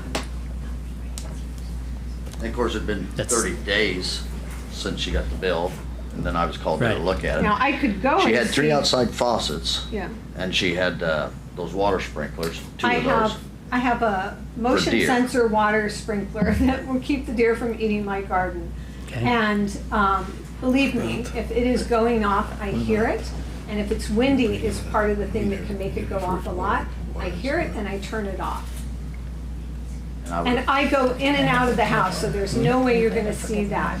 And I even looked on the cameras and you don't see it going off constantly. Or even a lot. It's very rare. It's only on at night too, those water the motion sensor, because that's when the deer come. So I don't think you would see 17 times the usage for 5 days in that case either. I think, Deborah, I think the case is we've never, in a situation like this, I don't think the city's ever forgiven the water bill. But what we could do, what might be good, is to bring in the meter. We can check it's calibrated correctly. I think, refer it to water and sewer and have them make a recommendation to the council. Okay. Yeah, we can do that. That'd be a motion. Okay, it's been moved and seconded to move it after the water testing, the meter testing. Can I just ask, is there a way to tell if it's malfunctioned by he's gonna test what it. you recommended? Yeah, just the data log that just showed it, the usage of it. Okay, so, review it at the Water and Sewer Committee, providing, And That's you're welcome to voted on, attend so- that too. You're welcome to attend the Water and Sewer Committee meeting. yeah, So, yeah, so that's open. So, go ahead and call the roll. Gandy? Yes. Flournoy? Yes. Toohill? yes. Kness? Yes. Rowe? Yes. Okay, great, thank you. Okay, next up is Alecs Schmidt-Mickunas, our library director.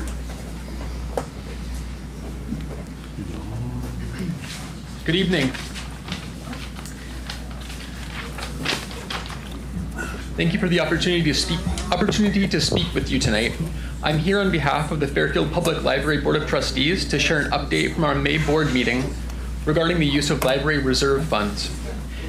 At that meeting, the board unanimously passed a motion to distribute a certificate of deposit currently held at Midwest One Bank, valued at $72,000. These funds will be directed towards several significant deferred maintenance needs and to support our ongoing library renewal project. The projects currently earmarked for funding include: 1, meeting room flooring replacement. The public meeting room flooring is original to the building and is in need of replacement. We are considering 2 options: commercial carpet tile, estimated at $7,500, including installation, or commercial vinyl flooring, estimated at $9,300. 2, youth services design fees. $7,000 has been allocated to engage MSR Design of Minneapolis to develop a conceptual redesign of our youth services department. This will help us envision and plan for a modern, inclusive space for children, families, and caregivers. 3, gutter replacement contingency.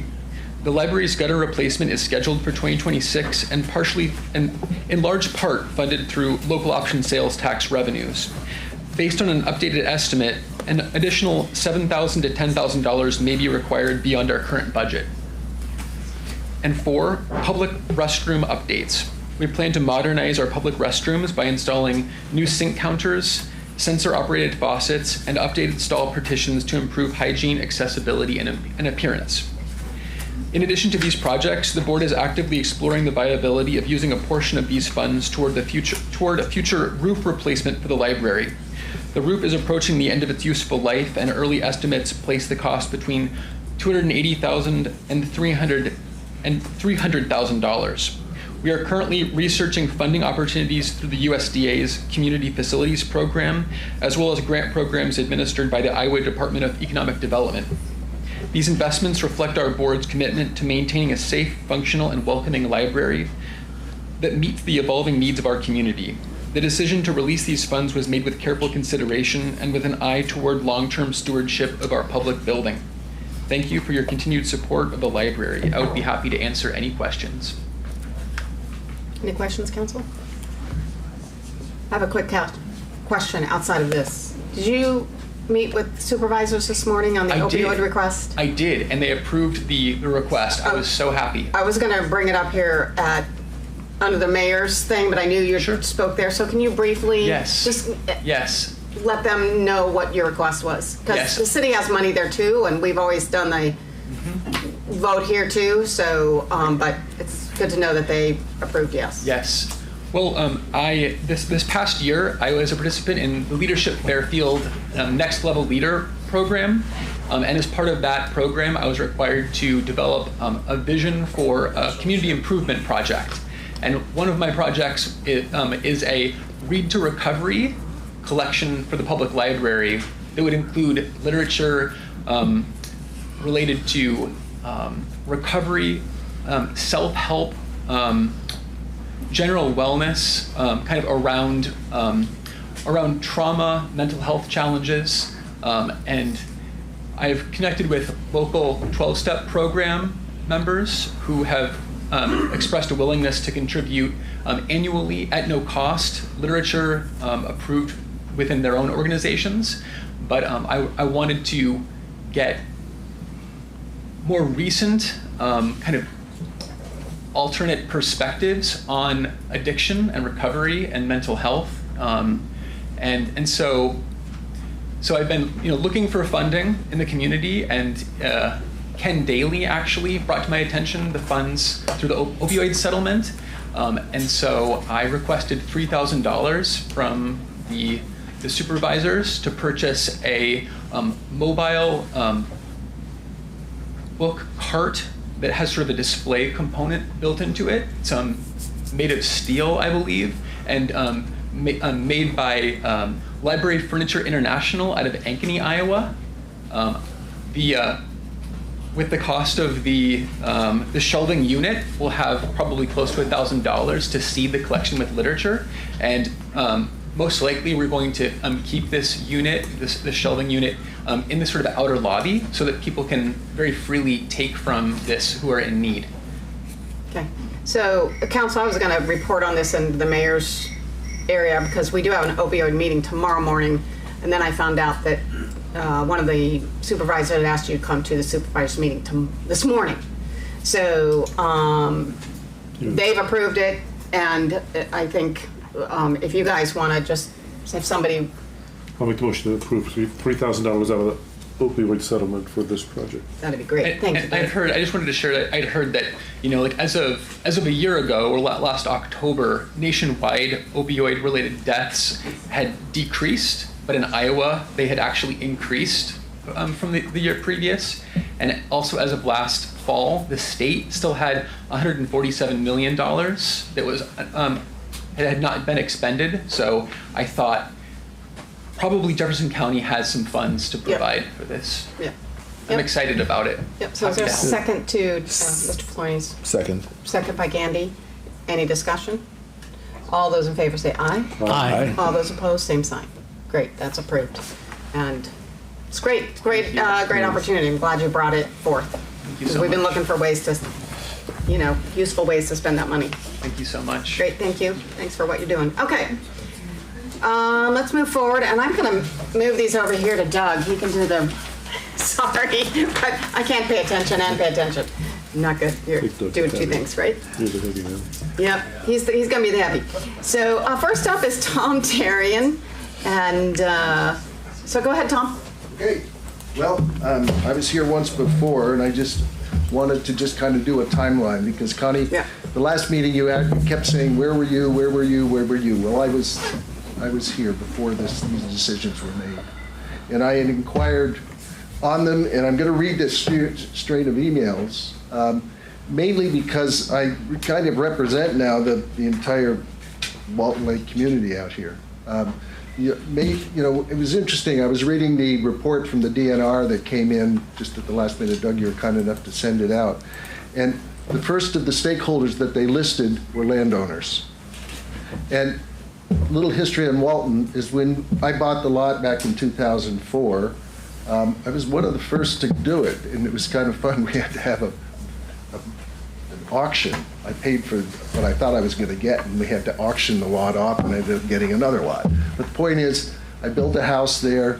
And now there are, and it would be interesting to do the study to see how much in taxes this program that you outlined very well, as far as the improvements that were done in that community. There are 35 lots for sale.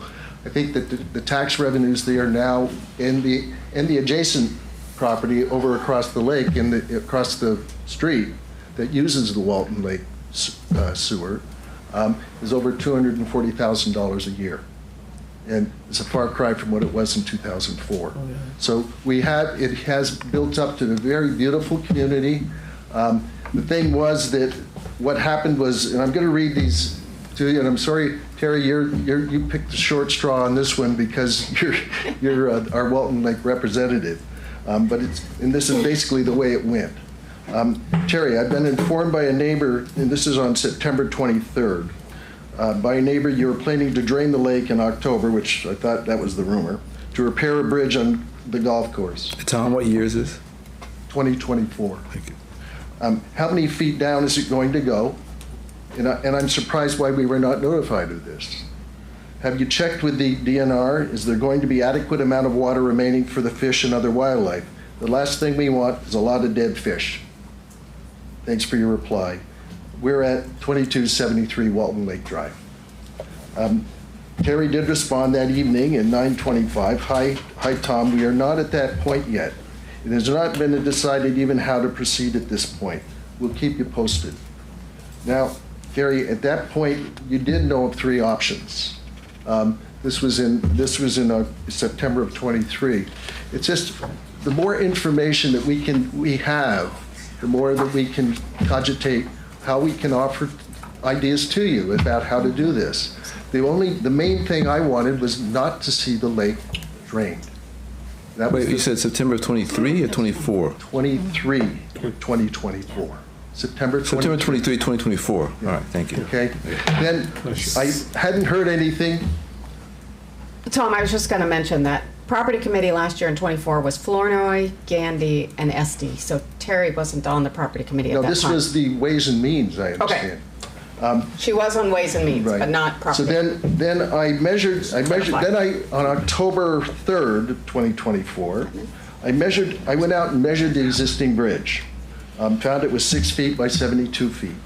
Yes, the areas in the end needed attention. But I did point out that Michael Porter had a 48-foot bridge up on his land that had a 9,000-pound breaking load that went across the Crow Creek. And I invited anybody and everybody to go down and look at it. Mike was more than happy to show it. The point is that weight load is more than enough to service as a golf cart bridge. Granted, it's not going to get a rescue vehicle across it, but there's plenty of other ways to get to somebody if they're having problems.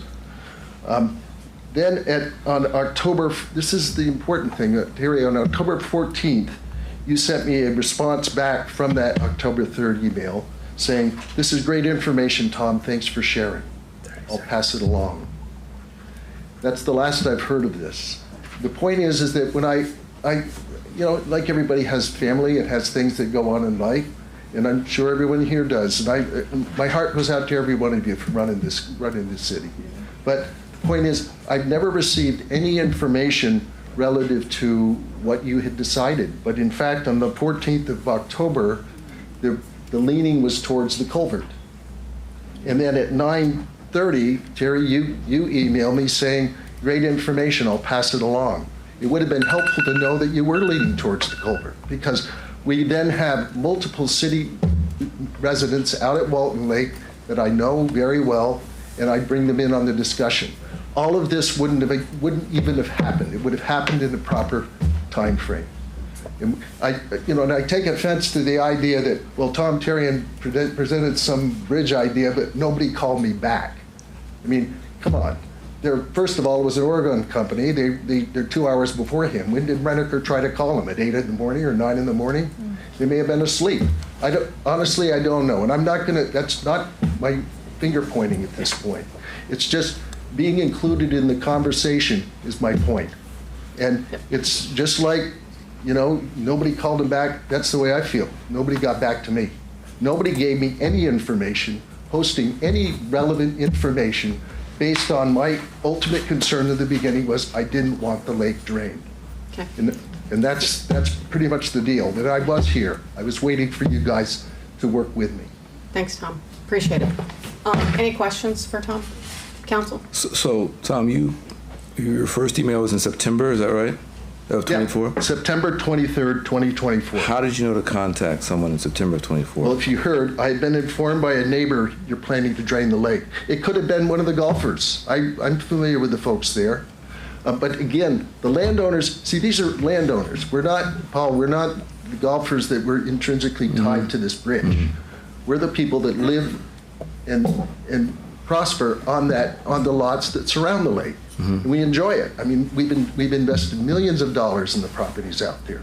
So you heard by word of mouth? Yeah. What you're saying? Okay. Yeah. Did you look at any city council posting or any notice of the No, I did city not, because council meetings? I turned to my Ward 1 person. Let me ask you something. Is there a board? Is there a Warden board? Is there a Walton board? So Walton, no, there's no homeowners association. Is there a Walton board, like a Walton Club board or something like that? Not that I'm a member of. Yeah, the club and the landowners. If you're a member of it, I'm not a member of the Walton Club. The point is, you folks are representatives for me. It's as if I'm sitting in your chair, and that's the way I felt the city is run. It's a representative government, and all I'm looking at is just I was given no information, and as a result, I could have guided everyone else in here that is a resident out there, because they're now concerned, and they're just wondering, well, how did this happen? Okay. Thank you. Any other questions? Your point is well taken. Any questions? Yeah. Tom, I appreciate the way you've stayed on this, and I've been listening closely. Let's say that the DNR and the city engineering pair, the French Reneker Insights and the city engineer, after a survey of the lake and after a survey of the fish population, they think the lake's going to be better if it's drained. Isn't that a decision that belongs to the council? It is, but it's also, we should be readily informed, because of when we came out here, when you sold us these lots, the first thing you featured was Walton Lake lots. And Absolutely. All I'm getting at is, we bought into that, and I appreciate we've enjoyed it being there, but it's just like the DNR said, the first stakeholder is the landowner. Now, as far as being informed, yeah, you have your rules as far as how the city works. It's kind of antiquated, quite frankly, in terms of being able to get the word out. People are not tied to newspapers anymore. The newspaper, comes out once a week? Twice, yeah. Well, okay, the point is, it's just people are more email-oriented, and there's even a discussion coming up relative to that. And another thing that's come up, and I will present it to Terry again, because she's my Ward 1 person, is this irrigation issue. I've been talking to Larry Padgett about that, and there's 130,000 gallons of water a day that's being used out of that lake. And there's an 8-inch pipe that comes out and supplies over 60 homes off of that spigot. And I'm wondering what my water pressure is going to be like now if you give that away. Plus, if you sell it, it's one thing, but if you're giving it away, that's a resource that we paid for to get processed. So all of this is stuff to think about, and I appreciate your time, but I also just understand, it's unfortunate that communication wasn't coming both ways. Okay. Thank you, Tom. Appreciate it. Next is Vesna Glavina. I hope I said your name correctly. Thank you. So, just as you said, my name is Vesna Glavina, and I'm going to read because I'm a little shy. So, what ward are you in? I'm in Ward 1. Okay, and do you live at the lake? No. Okay, okay. No.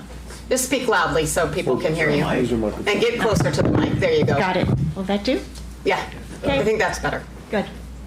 So there's not much I can say about myself, except that I have spent tens of thousands of hours walking Fairfield's park and trail system, delighting in its beauty and its diversity. Does my love for this treasure qualify me to speak to you today? I don't know, but it has certainly made me bold. So I'd like to start with the obvious truth that all life is precious. We all know this, yet it needs addressing because the system we operate in is falling short on the standards we take for granted in our personal lives. I cannot imagine that any of you are prepared to confide, truly confide to your beautiful, magical children and grandchildren that you are determined to carry out a death sentence on tens of thousands of creatures and a beautiful, innocent lake that has only ever brought joy and upliftment to the city of Fairfield. And that, in the matter of replacing a bridge across Walton Lake, you are willing to spend vastly more of the city's money on an option that kills the lake than it would cost to install a bridge that allows it to live. Fairfield is incredibly blessed with the legacies of those who had the wisdom, vision, and generosity of spirit to make it a place so richly endowed with natural beauty for all to enjoy. Walton Lake is a gem in the garland of Fairfield's park and trail system. Killing it squanders our treasure on every possible level. It destroys life needlessly. It sacrifices the economic benefits of mature ecosystems, both tangible and intangible. It trashes our history. It destroys the public trust. It dismisses the passion and contribution of our most creative and devoted citizens, and it sets an example for man's relationship with the natural world, which is not only outdated, but unconscionable. If we're going to invoke history, as members of the Council have suggested, let us recall the oral constitution of the Iroquois Confederacy, which states that in every deliberation we must consider the impact on the seventh generation. Killing a lake for no good reason betrays the very soul of the indigenous peoples who loved and revered this land and its waters long before us. Killing a lake is nothing like pressing an off button. Bringing it back to life is nothing like pressing that button back on. We take for granted that nature will always spring back to life, that communities will do the same. But beyond a certain point, they don't. Ecosystems collapse. Caring citizens disengage or get angry. I'm no paragon, but I was taken by surprise at how angry I felt when the council invoked procedure to justify destroying a lake, when it blamed those who'd failed to stay its hand by a certain date as grounds for persisting on a dreadful course of action, when it covered for its failure to clearly inform the public of its plans to drain Walton Lake. The social fabric is built on our contract with the divine in us, and equally on our contract with the natural world. Once we start treating life as a thing of no account, to the point that a massive fish kill receives no mention at all, as it did 2 weeks ago, it's time to course correct. Process and money can serve life or destroy it. Let us yoke both to the goodwill and well-being of all. Whatever errors have brought us to this point, we've ended up with something almost nobody wants. Yes, your job is often thankless, and you'll never please everybody. But now is the time to reach across the days and partner with a passionate majority to forge community, collaboration, true bonds of affection, and a good solution for Walton Lake. Thank you for affording me the opportunity to speak. Thank you.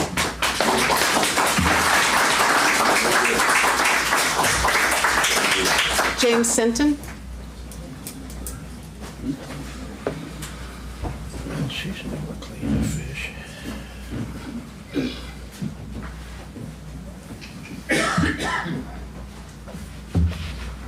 So, thank you for allowing this. I appreciate it.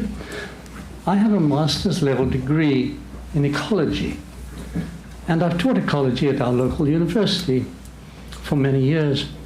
I've also founded 10 organizations on 3 continents And I also represented the university on Mayor Ed Malloy's Go Green initiative committee. So I've got a lot of stakes in the environment. Draining Walton Lake means much more than most people think, because ecology is hardly ever taken into account, certainly very little by the DNR, very sadly. But we would destroy complex ecological networks that support the life of the lake. It'll take years. We just heard, actually, the DNR stating it could take 15 to 20 years to restore a drained lake. They said it, Doug Ryan just read it out. So we would like to think about what is the impact of this? Where are we now? Where is mankind? Well, it turns out that we are actually racing into the 6th major planetary extinction event faster than any previous extinction event. That's pretty shocking. I don't know how many of you know that. But we're actually going faster than when we wiped out the dinosaurs. And that isn't something that's small. You can read a lot of scientific papers that will confirm that. It's been around for 20 years now. And recovery after that has taken millions, tens of millions of years. And by the way, it turns out that where's humanity going to be with this big extinction event? Probably we have less than a century left, and there'll be no humans left. Okay, so if we carry on like this, that's where we're going. And it turns out that if we destroy the lake, we will be enhancing that extinction event quite substantially. How can that be? It's just some fish dying. What's that? Oh, yes? Well, it turns out it is a very healthy, resilient lake, as we heard. And many Iowa communities do not have that good luck. And because of the fact that Iowa has a lot of agricultural stressors that get into the water. And so it's not so easy just to recover a lake if you do destroy it. The mature ecology of Walton Lake is the basis for its native resilience because of complex ecological feedback loops. And this will take years, as we heard. It turns out that if we do destroy this, it's going to be very different to emptying a swimming pool and filling it up again, because it means rebuilding a very complex living system. That's why it takes 15 to 20 years. Once our lake ecosystem has been so affected, we are going to lose thousands of species, right? Thousands of species. Not to mention tens of thousands of creatures that will die and decay. Okay, that's what we'll be doing. But we won't be able to fix it so quickly because we have deteriorated the support network, the ecological support network on this planet to such an extent that restoration is much worse now than it was even 15 years ago. Okay, so we're not just in the same age as we were 15 years ago, never mind 100 years ago. So we better understand how this works. It's all to do with the lake food web. I don't know how many of you have ever studied the lake food web. It's not just about fishes. It's a complex environment. And what you have is mutually supporting diverse life forms. We have a wide variety of them: birds, mammals, fish, amphibians, invertebrates, including insects, algae, bacteria, and fungi. All of these are vital. If we don't have them, we don't have ecological balance. And if we don't have that, human activities like walks in nature, bird watching, kayaking, and fishing are going to be affected. An important example is aquatic insects, which feed nearly the full range of vertebrate and invertebrate predators found in the lake. And it turns out that their ecology, community structure, predator-prey interactions, detritus feeding, that's feeding on the stuff at the bottom of the lake that's rotting, their grazing, and the implications for nutrient dynamics are all critical parts of a living lake which are almost never taken into account when people drain the lake. Algae obviously are the primary producers. They're the ones that produce the food. Bacteria and fungi. So James, that's your 5 minutes. Can you wrap it up with a couple sentences, please? Yeah. So what it amounts to is that if the lake is drained, we will lose a lot of species. There will be a lot more cost than we thought, and it's going to take many, many years to restore the beauty and wonder of that lake. So I would suggest that we look at other options, especially now that some have emerged which appear to be less expensive. And I would suggest that we take that route. Thank you.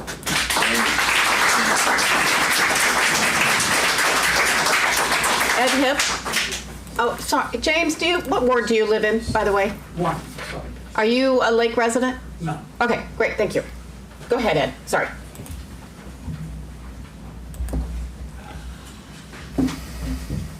Is this a wall or a desk? My name is Ed Hipp. I'm in the 4th Ward, represented by the magnificent Matthew Rowe. Thank you, Matthew. I'm here because I would like to make a proposal. It really dovetails on what Tom Terrien was saying. Tom is one of the most outstanding citizens in this town, and he doesn't feel incorporated into the decision-making process of this city council. Sometimes we want to focus on what we want, but sometimes nature says, I'm going to put in front of you what you don't want so that it's clear what you do want. I've seen many things in this issue that I don't want. And it starts with you, Connie. 2 weeks ago, I had to be with my dear mayor saying, I'm frustrated about the gap that I feel between me and my citizens. I had to hear a citizen say 2 weeks ago, they didn't feel safe in this town for other reasons than this, but that was the issue. I believe we're feeling the issue of safety now too. People feel here that they're not being collaborated with by their representatives. We can set the bar really low, take the lawyer's advice that it's the bare legal minimum that the city is responsible for in terms of being in touch with the citizens. But that's not up to the standards of Fairfield. Why would we ever go with what's the bare legal minimum for anything in this glorious town? Why would we not want to be eager to reach out? As soon as something's being considered here, even at the smallest, tenderest little, maybe we could do this, why not reach out and determine who are the impacted citizens and eagerly say, we think maybe you might not like this. We want to hear what you say, because you may have facts that we don't know. I asked representatives to go walk the bridge who had been telling me one thing. They went and walked the bridge and they came back telling me, oh my God, there's stuff we don't know that's going on out there. It's a totally different deal. There's no ambulances driving across that little cart path. And yet that was one of the cornerstone issues here. So I'm proposing that this city change its deepest ethos, that this is not a wall between you and us, that there is a bridge between us. And that bridge would be a fully chartered, fully empowered office of some kind. Its sole job is to be constantly looking and seeing what is government wanting to do in this town, and seeing who would be impacted most directly by it, and reaching out to them. There are apps for this. There are other cities that have programs for this. I believe, Doug Reinhardt, you came from a town, Port Arthur, that has one of these programs. Yeah. So we can start by asking you to check out with them. What do they do to make sure that this kind of thing, where we're feeling like it's us against you, and you're feeling like here's an angry mob here to lynch us, it doesn't have to happen that way. But we'd have to be eagerly seeking out opposite opinions to ours. So I'm calling it, I'm changing the name, it's the Citizens Impact Assessment and Engagement Office. Not just notify us, bring us in. You got somebody like Tom Terrien who lives there, and you don't try to get, and knows real estate, and don't try to get him in here to help in the very beginning stages of the whole thing, then we're going to end up with this. So thank you very much.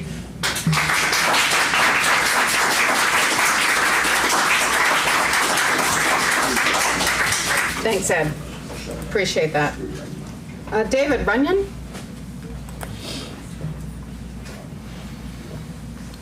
Hi, my name is David Runion. I'm a Fairfield 5th Ward resident. I'm a recreational fisherman. I enjoy fishing all of our ponds and lakes here in Fairfield. And I would have to say that Walton Lake is my favorite place to fish. I think it has the healthiest fishing population in the city. In attending some of these city council meetings, I've met fellow fishermen, recreational fishermen, who one of whom has said it has the best fishing population in southeast Iowa, which is something I think that we should be proud of. I generally kayak fish, and so when I'm out on Walton Lake, I'll hop the kayak in at the public parking and make my way to the main lake underneath the bridge.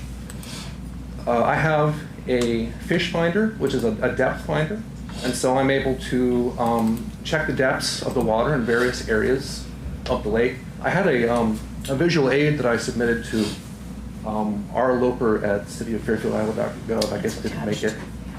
But it's just a map of the lake, and I can easily describe it. So the lake, if you want to think of the bridge on the lake as going from southwest to northeast, the bridge cuts off the lake in about 1/3 section and a 2/3 section, what I would call the main lake. The 1/3 section is where the public parking is, and that whole area of the lake bed is at 11 feet. 11. We actually have the. Oh. Is that what you're talking about there? Yeah, Yes. that's it. Yep, we've got it. So. Yeah, so it's, okay, great, thank you. Yep. So that section's at 11 feet, and great, and there it is. And so when we get to the bridge, the depth stays at 11 feet, and then within about 15 feet of the bridge, it starts to slope off into about 13 feet of water. There was an area I have in the green where it's one small hole that goes down to just over 14 feet, as I noted. But I was all over that lake and couldn't find anything else deeper than 13 feet. It's remarkably flat when you get to the bottom of the lake bed. So what I want to bring to you guys' attention is that if we do drain the lake, there's going to be nothing left. Even if we were only to drain it to the 11-foot level somehow, which I would assume would be difficult because you would need heavy equipment on, I assume, the south and east portion of the bridge in order to put things together on that side. So even if you were to only drain it down at the 11-foot level, 2 feet of water, I mean, we don't have to talk about dissolved oxygen to understand that July and August is not going to support fish, the trophy fish that we have in this lake surviving at 2 feet of water in the hottest months of summer. So I don't know what you're going to do with this information. I was really hoping to see the DNR report.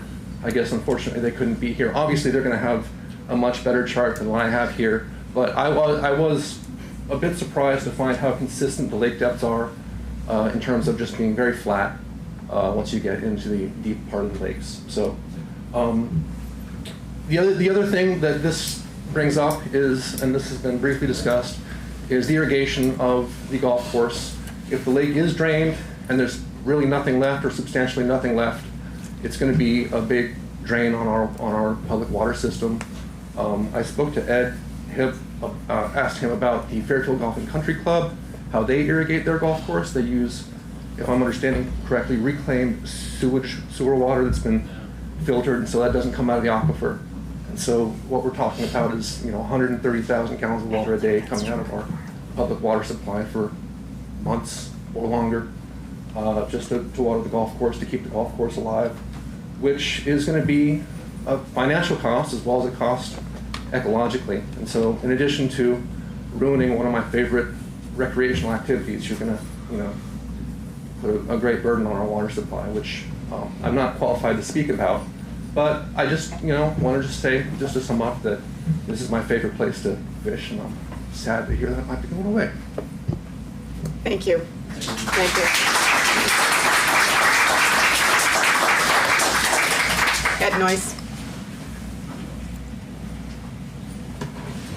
Yeah, my name is Ed Noyes. I'm also in Ward 1 about Walton Lake, so I know it quite well. I go to there every morning and look at it. The biggest thing that happened was on October the 14th, and it was reported that staff looked into lower cost options brought to the city by citizens. That was Tom Terrien's offer. It's admitted that it was lower cost than what was being discussed, which was the culvert idea. However, this option would not meet the weight limit needed to meet the requirements of the course's activities. That was incorrect. It was more than adequate to meet the needs of a golf cart bridge. So the only thing that makes any sense is if you're looking at the culvert idea, which is the emergency vehicle analysis. The emergency vehicle analysis is not supported by anyone today. That analysis was never valid, and yet it's what the city council considered as extremely important in their decision making. I can go back, I watched all the hearings, I saw everything they talked about. So that was the main reason why the culvert was chosen, because you could get emergency vehicles, completely unnecessary, impractical, and all of that. Part of the problem with the Drish thing is, for the emergency vehicle thing and the culvert, is you have to destroy the walkway getting to the little bridge part. So if you go with the golf cart bridge, you're only looking at 2 abutments. You're not looking at destruction of all of the wide sidewalks, which are in great condition. So one thing we did is we filed a petition to the DNR. We filed a petition to the DNR to stop this, and that's why they're not draining the lake, because they're looking at it again. Another big problem and then it was admitted that the depths of the lake was inaccurately given by our city engineer. She admitted it in the last public hearing. She even offered her license. Well, that was a big deal, because even the DNR didn't know that we were going to have to drain the entire lake. So now we know, because we have the actual readings of it, we know exactly how much we're going to have to drain.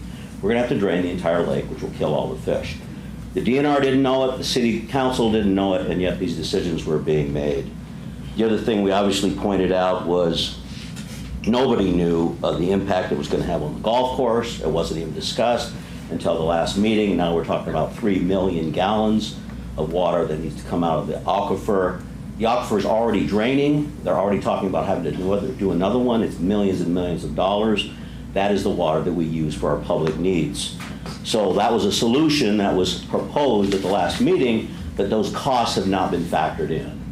That's a significant cost that needs to be added on to the $234,000 that the bid is currently at, and it also doesn't discuss the cost of all of the piping. Further, nobody discussed the fact that it was going to forever cut off the access for the fishermen. So none of this was discussed or considered at any point in the relevant decision making. A big problem, and that's why the DNR is holding off. They have a duty to everyone, including us, all the people that live there, etc. If you look at the petition that was made by the city to get the permit, one of the questions that's asked, the addresses of adjoining property owners, lessees, etc., whose property adjoins the water body. If more than can be entered here, please attach a supplemental list. No response. In other words, the DNR was not given the names of anybody that lived there.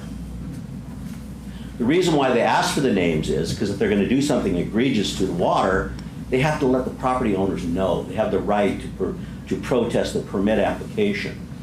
We never got those notices. Obviously, we didn't get anything from the city. And I have to say this. We lost the Fairfield Ledger. The Ledger was one of our main news sources. Right now, we just have the Southeast Iowa Union, which is a 3-city thing. So anybody hardly ever looks at it, and you rarely get anything about Fairfield or importance. To this day, there's been nothing about this important matter, still not ever in the paper. That shows you how ineffectual the paper is.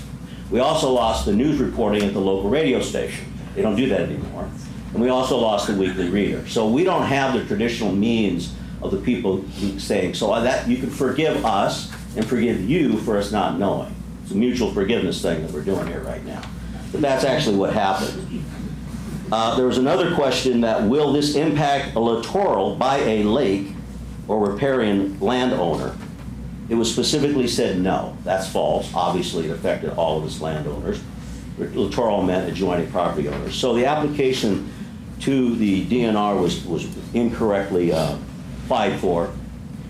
The fact that the city or the engineer admitted that a lower cost option had been submitted refutes what was said earlier about the bridge idea was a higher cost. They admitted to it in their own paperwork. So even if it's high, let's assume it costs more money for the bridge, which it does. Can you wrap up? Yes, even if it does, the people we offered the city money to have a fundraiser because we care so much about this. We sent off a memorandum of agreement offering to be open source, everyone's conciliatory, everyone's working together. We'll even put the money in their trust because we want to help the city, we want to get over this problem. No response. So we care so much about this that we're willing to actually raise money out of our pockets that many people don't even have. That's how much we care about this. So we have options. And when I said it, I said this is a vision, you look at it, a vision of cooperation, love, and celebration. We have an opportunity in this community to do something that's amazing. It's almost impossible, and I've been told this by former city council members, to get any changes ever done at the city council level. Once they're done, once they said they did it, they're never going to stop, they'll never be able to change. I don't believe that. I don't believe that. I will never believe that. I believe that we can change. If we put love in our hearts and we care, and we look at the animals and the fish and everyone else, we can change. Thank you. Thanks, Ed.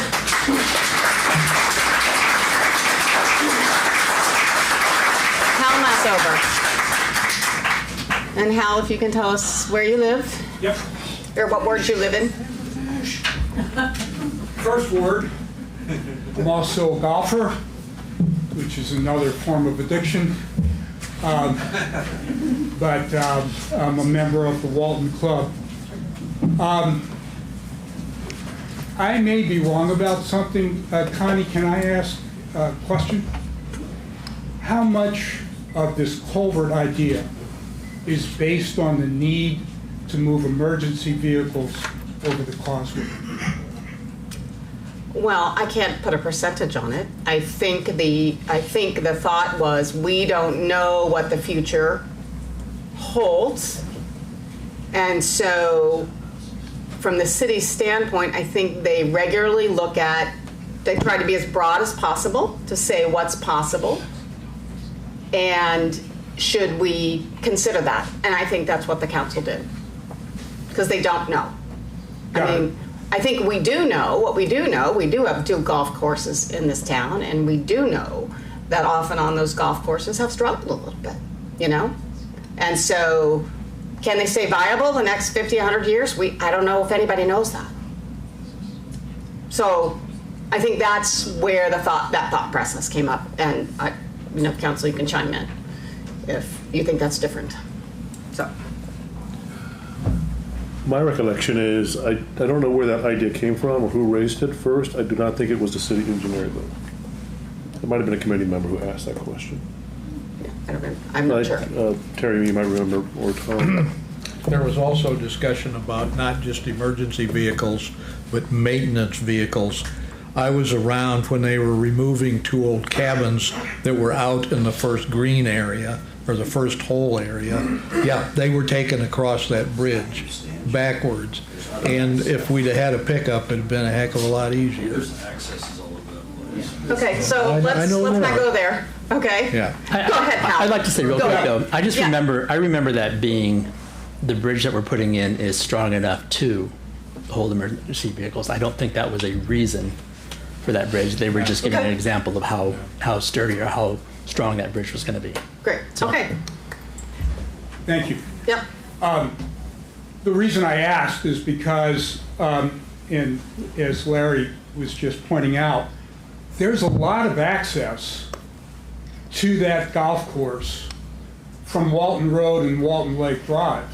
And if you had to move a vehicle across that causeway, even if you fill in the bridge and put a causeway, that vehicle is not going to move nearly as fast or as safely as it can move down Walton Drive, and Walton Lake Drive and Walton Road. So it seems to me that you really don't have a need to support anything heavier than a golf cart across that area because of the roads that are so close there. I did turn in supporting documents. Is it possible to put that up? I think they're there.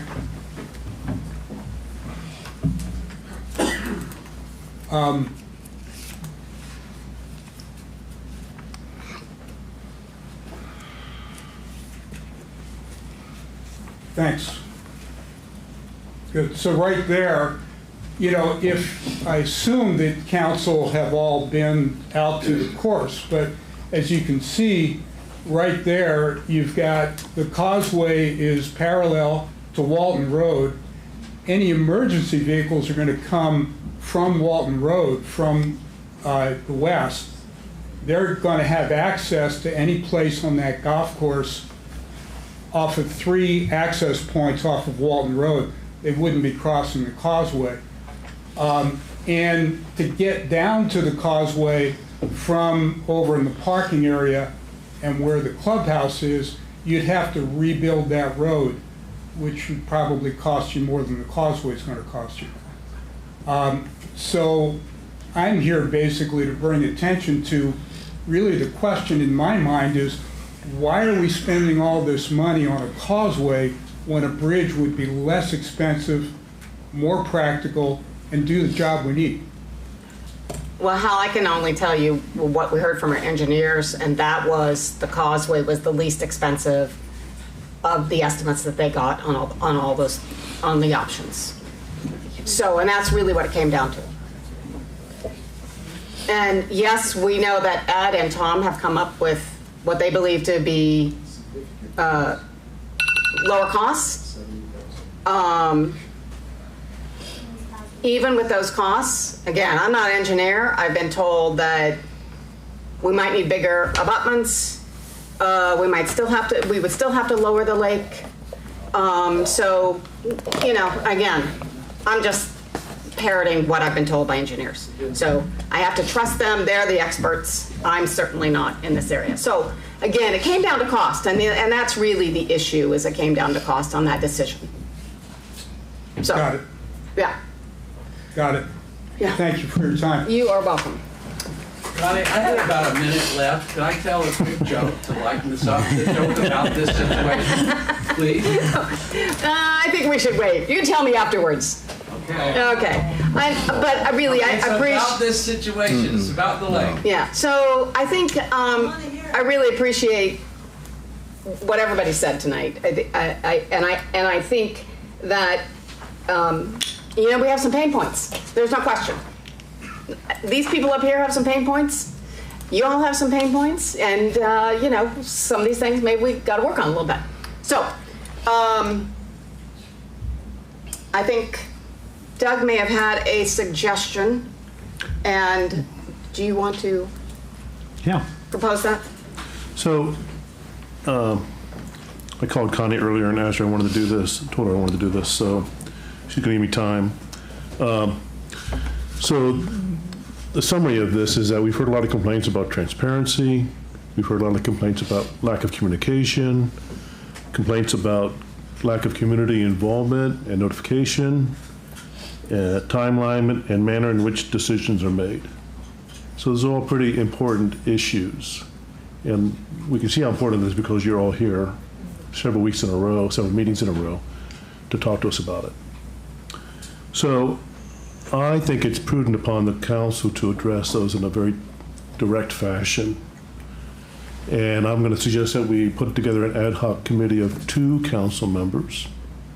And I've already asked one, I would like to be on that committee. I already asked another person if they would do it, but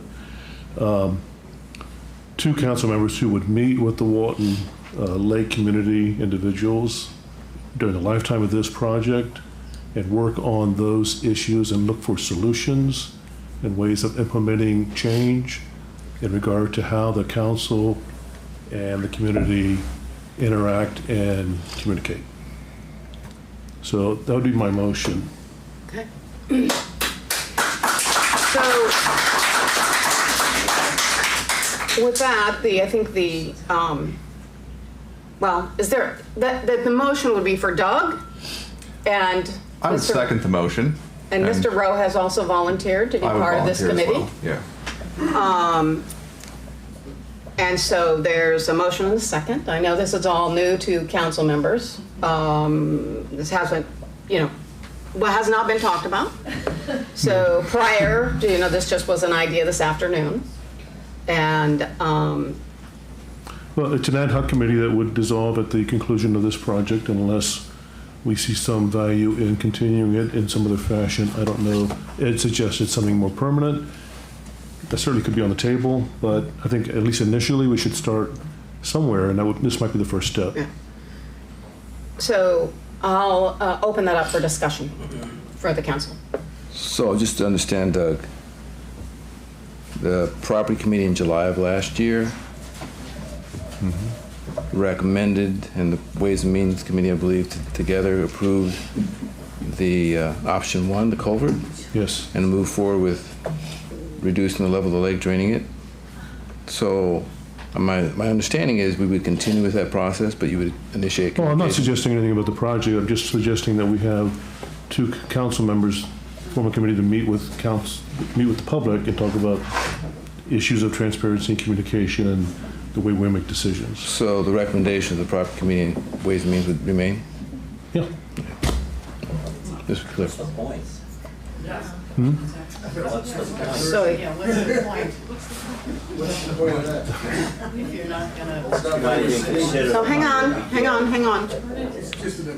The council would have to make a decision if they want to change the path that they've already taken. And You have to consider. I think there would really need to be sit down and additional problem solving, because first of all, and I'm not saying the council is going to go here, but we know we have a signed contract, and get out of that contract is significant amounts of money. It's not wise for this council to use taxpayers' money in that way. What if we bought? So. Yeah. I can't problem solve that right now. I think that's a discussion that could be brought here. I mean, to Doug and to Matthew, and if they felt that it was worthy to bring it to council, then that could be discussed.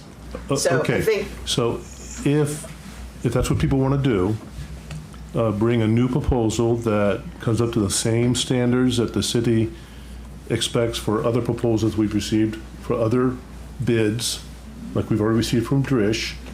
You meet all those guidelines, certainly look at it. You save money. Well, we don't know that yet. That's why we're going to do the proposal, because we don't know if it's going to save money. Based on what we learned last year, and Paul and Elizabeth's not here, but Ways and Means, the cheapest option was to put in the Causeway. It was 140. Ed, I'm not going to argue. I'm just telling you what we decided last year. It was $144,000 thereabouts. Correct me if I'm wrong, council. I thought it was $144,000. It was the cheapest option available to the council at that time. And considering the fact that just this past year we had $400,000 deficit to make up. Last year it was $600,000 deficit we had to make up. We were certainly key on looking for the cheapest option available to us. And that was a big driving issue. It wasn't fishermen or kayaks or lowering the lake. It was money. Doug? And that you might think that's wrong, but No, I'm not disagreeing. that's just what happened. It's 234. We're not going to have a discussion now with Doug. I just want him to explain what he wanted, and then we've got a motion on the floor and a second on the floor, and I want any additional discussion, whether you want to move forward with these 2 representatives to discuss any further, ideas, messages with. Yeah, Melanie. Melanie wants to say something. Yeah. Any clarification? Okay, thank you. Because we have a contract with Drish Construction that was signed, we've had a pre-construction meeting. I have a notice to proceed waiting on my desk. I don't want to be in breach of contract by not signing that notice to proceed. I guess I need action from the council as to whether I'm supposed to sign that or not. So I would like that clarified tonight. Thank you. My original thought was work on transparency, communication, decision-making issues that the population here is objecting to. Yes. It wasn't to tell the council to set everything aside and come forth with another project. Okay. That was my original intent. If the council wants us to, the 2 of us to entertain a proposal from the community that comes up to the specs that the city normally would receive, we can do that. Give us the time. Okay, so, council, do you want these 2 people to represent and do an ad hoc committee during the project? do you have questions or discussion points about that? And then we'll take a vote. I understand it's an ad hoc committee to be convened during the project. Yeah, the project is ongoing. Yeah. There's a contract on the engineer's table to sign now. She can sign it. Yeah. Okay. I'm fine. Any other questions? You've got the Discussion? DNR to deal with. Come on. So, if there's no other discussion, call the roll. Flournoy. Yes. Rowe. Yes. Gandy. Yes. Toohill. Yes. Kness. Yes. Okay. Thank you. Thank you. Thank you, Doug, for bringing that proposal. So I'll let you lead the way with how you want to proceed. Okay, we're going to move into resolution, action items, and ordinances. So, and when you leave, I just ask that you be quiet because we're going to go on with our business meeting. And if you have more discussion, to take it outside. Thank you. First action item is consideration of authorization to proceed with Highway 1 transfer of jurisdiction. Oh boy.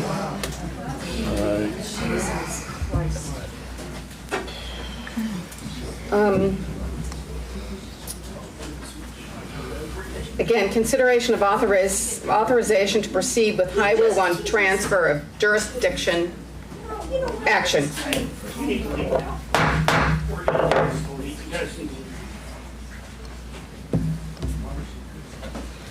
Can you speak to this? Which one? The first one, the Highway 1 transfer. This is what we talked about last meeting, sorry, last meeting. Yes, so. Can we take about a 2-minute break until everybody clears out? Okay. Is that okay? Yeah. All right. Thank you. 2-minute break, Jason. 2-minute break. Goes here.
Our wounds, we're ready to go. What? We've licked our wounds, we're ready to go. Yes, right. Okay, we are back to our resolution action items of ordinances. First action item was consideration of authorization to proceed with Highway 1 transfer of jurisdiction action. Okay, here we go again. Now that we're collected, this is the right of way for the VAS 2 partners for their entry to their subdivision. That is what this item is regarding to. Yes. That they're going to transfer it to the city and that we can do the maintenance. And then This is what we talked about at our correct. last meeting. That is correct. With that entry into feral gas as well. Yes. And that they'll do the work there, or they'll pay for it. Anyway. Yes. So, is there a motion to proceed with this? Move to approve. Second. Moved by Kness, second by Toohill. Any discussion? Hearing none, please call the roll. Kness? Yes. Toohill? Yes. Rowe? Yes. Gandy? Yes. Flournoy? Yes. Okay, next action item, consideration to set public hearing on the matter of sale of city assets on a wheel loader for Monday, June 23rd, 2025 at 7 p.m. I'll make the motion to set a public hearing for June 23rd, 2025, 7 p.m. Moved by Flournoy, Second. second by Gandy. Any discussion? What's a wheel loader? The big giant front. What is it? It's a front end loader, Oh, a wheel loader, front end loader. Front end, okay. Kind of like Never heard that maintainer, expression motor before. grader, same thing. Never heard of a wheel loader before. Yeah, Yeah. that is what that is. Yeah. Okay, thank you. That's how they Okay. say it in Kansas, I guess. Yeah. Okay, any other questions? Please call the roll. Flournoy? Yes. Gandy? Yes. Kness? Yes. Rowe? Yes. Toohill? Yes. Okay, at this time, I'm going to open a public hearing on the matter of the proposed fiscal year 25 budget amendment. Excuse me. Does anybody want to speak on the budget amendments? I'm going to go there. If I have it printed out. The amendments have to do with, here, revenues increased. Received grant for lockers at the new fire station, increased franchise fees, grants received for Petrus Park, shade units, and Pleasant Plain Lake project. We received DOT reimbursements, originally expected in fiscal year 24, donation for grant writing, and increase to police contract reimbursements. So those were all our revenues that increased, and our expenditures increased as well. Grant writers for the EPA grant application. Projects reimbursed by grants at Petrus Park, Pleasant Plain Lake, downtown housing project, additional expenses for legal counsel, unexpected project at Walton Lake, TIF rebates, and increase to property insurance premiums. So those are all the changes that have been in this year's fiscal budget. With that, I'll close the public hearing and we will move on to the resolution of consideration of the fiscal year 25 budget amendment. Move to approve. Second. Any discussion?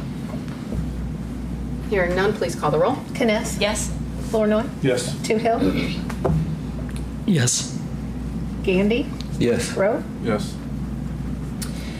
Ordinance 1262, this is the third and final reading, consideration of alternative enforcement and procedures and penalties for nuisance and housing safety enforcement. This was, I'm sorry, I don't have the amounts, up to 800. It was like 105 to 855 as I recall. Is that correct? Does that sound right? Yeah. Okay. So that's what we're talking about. I'll open a public hearing for Ordinance 1262. Seeing and hearing none, I'll close the public hearing. And council, do you want to approve this for the third and final reading? I make the motion we approve ordinance 1262 for adopt. Moved by Flournoy. Second. Second by Toohill. Any discussion? Hearing none, please call the roll. Flournoy? Yes. Toohill? Yes. Kness? Yes. Rowe? Yes. Gandy? Yes.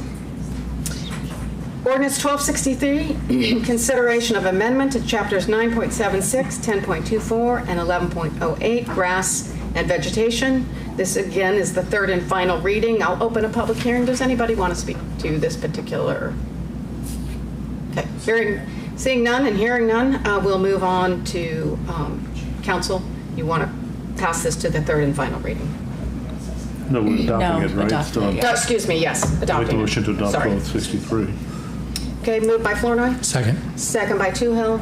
Any discussion? Yes, I just note that in the policy, the word auspicious is still used rather than conspicuous. I'm sorry. We have the word auspicious in there? Yeah. Did I get that deleted? Out of the policy? You know, I was going to look for that. Well, maybe it's an auspicious. I don't know. Click on the policy. Go ahead, look. On 1263, I click on that. Bottom of this first page. Conspicuous. Ah, you must have changed it between this morning and... Yes, we did. Because Yeah. last week was busy. Yeah. All right, fine. Yep. Okay, great. Good deal. Thank you. Okay. But the last 2 pages of it is the door hanger that we did get ordered last week. And included in it is a QR code. Again, I know not everyone knows how to use a QR code or likes using a QR code, but that will direct people to a landing page on the city's website that will have all of those sections of code listed out, as well as a list of contractors that could do mowing work. Okay, great. Okay, so we have a first and a second. Any other discussion? Hearing none, please call the roll. Flournoy. Yes. Toohill. Yes. Rowe. Yes. Gandy. Yes. Kness. Yes. Ordinance 1264, consideration amendment to Chapter 7.04, solid waste collection. I'll open the public hearing. Does anybody want to speak to that one? Hearing none, I'll close the public hearing. And council, do you want to adopt the third and final reading for Move to 1264? adopt ordinance 1264. Moved by Gandy. Second. Second by Flournoy, I think. Sure. I think he got in. Yep. Any other discussion? Please call the roll. Gandy. Yes. Flournoy. Kness. Yes. Toohill. Yes. Rowe. Yes. Ordinance 1265, this is the third and final reading, consideration of amendment to 7.06 recycling. I'll open the public hearing. Does anybody want to speak to that?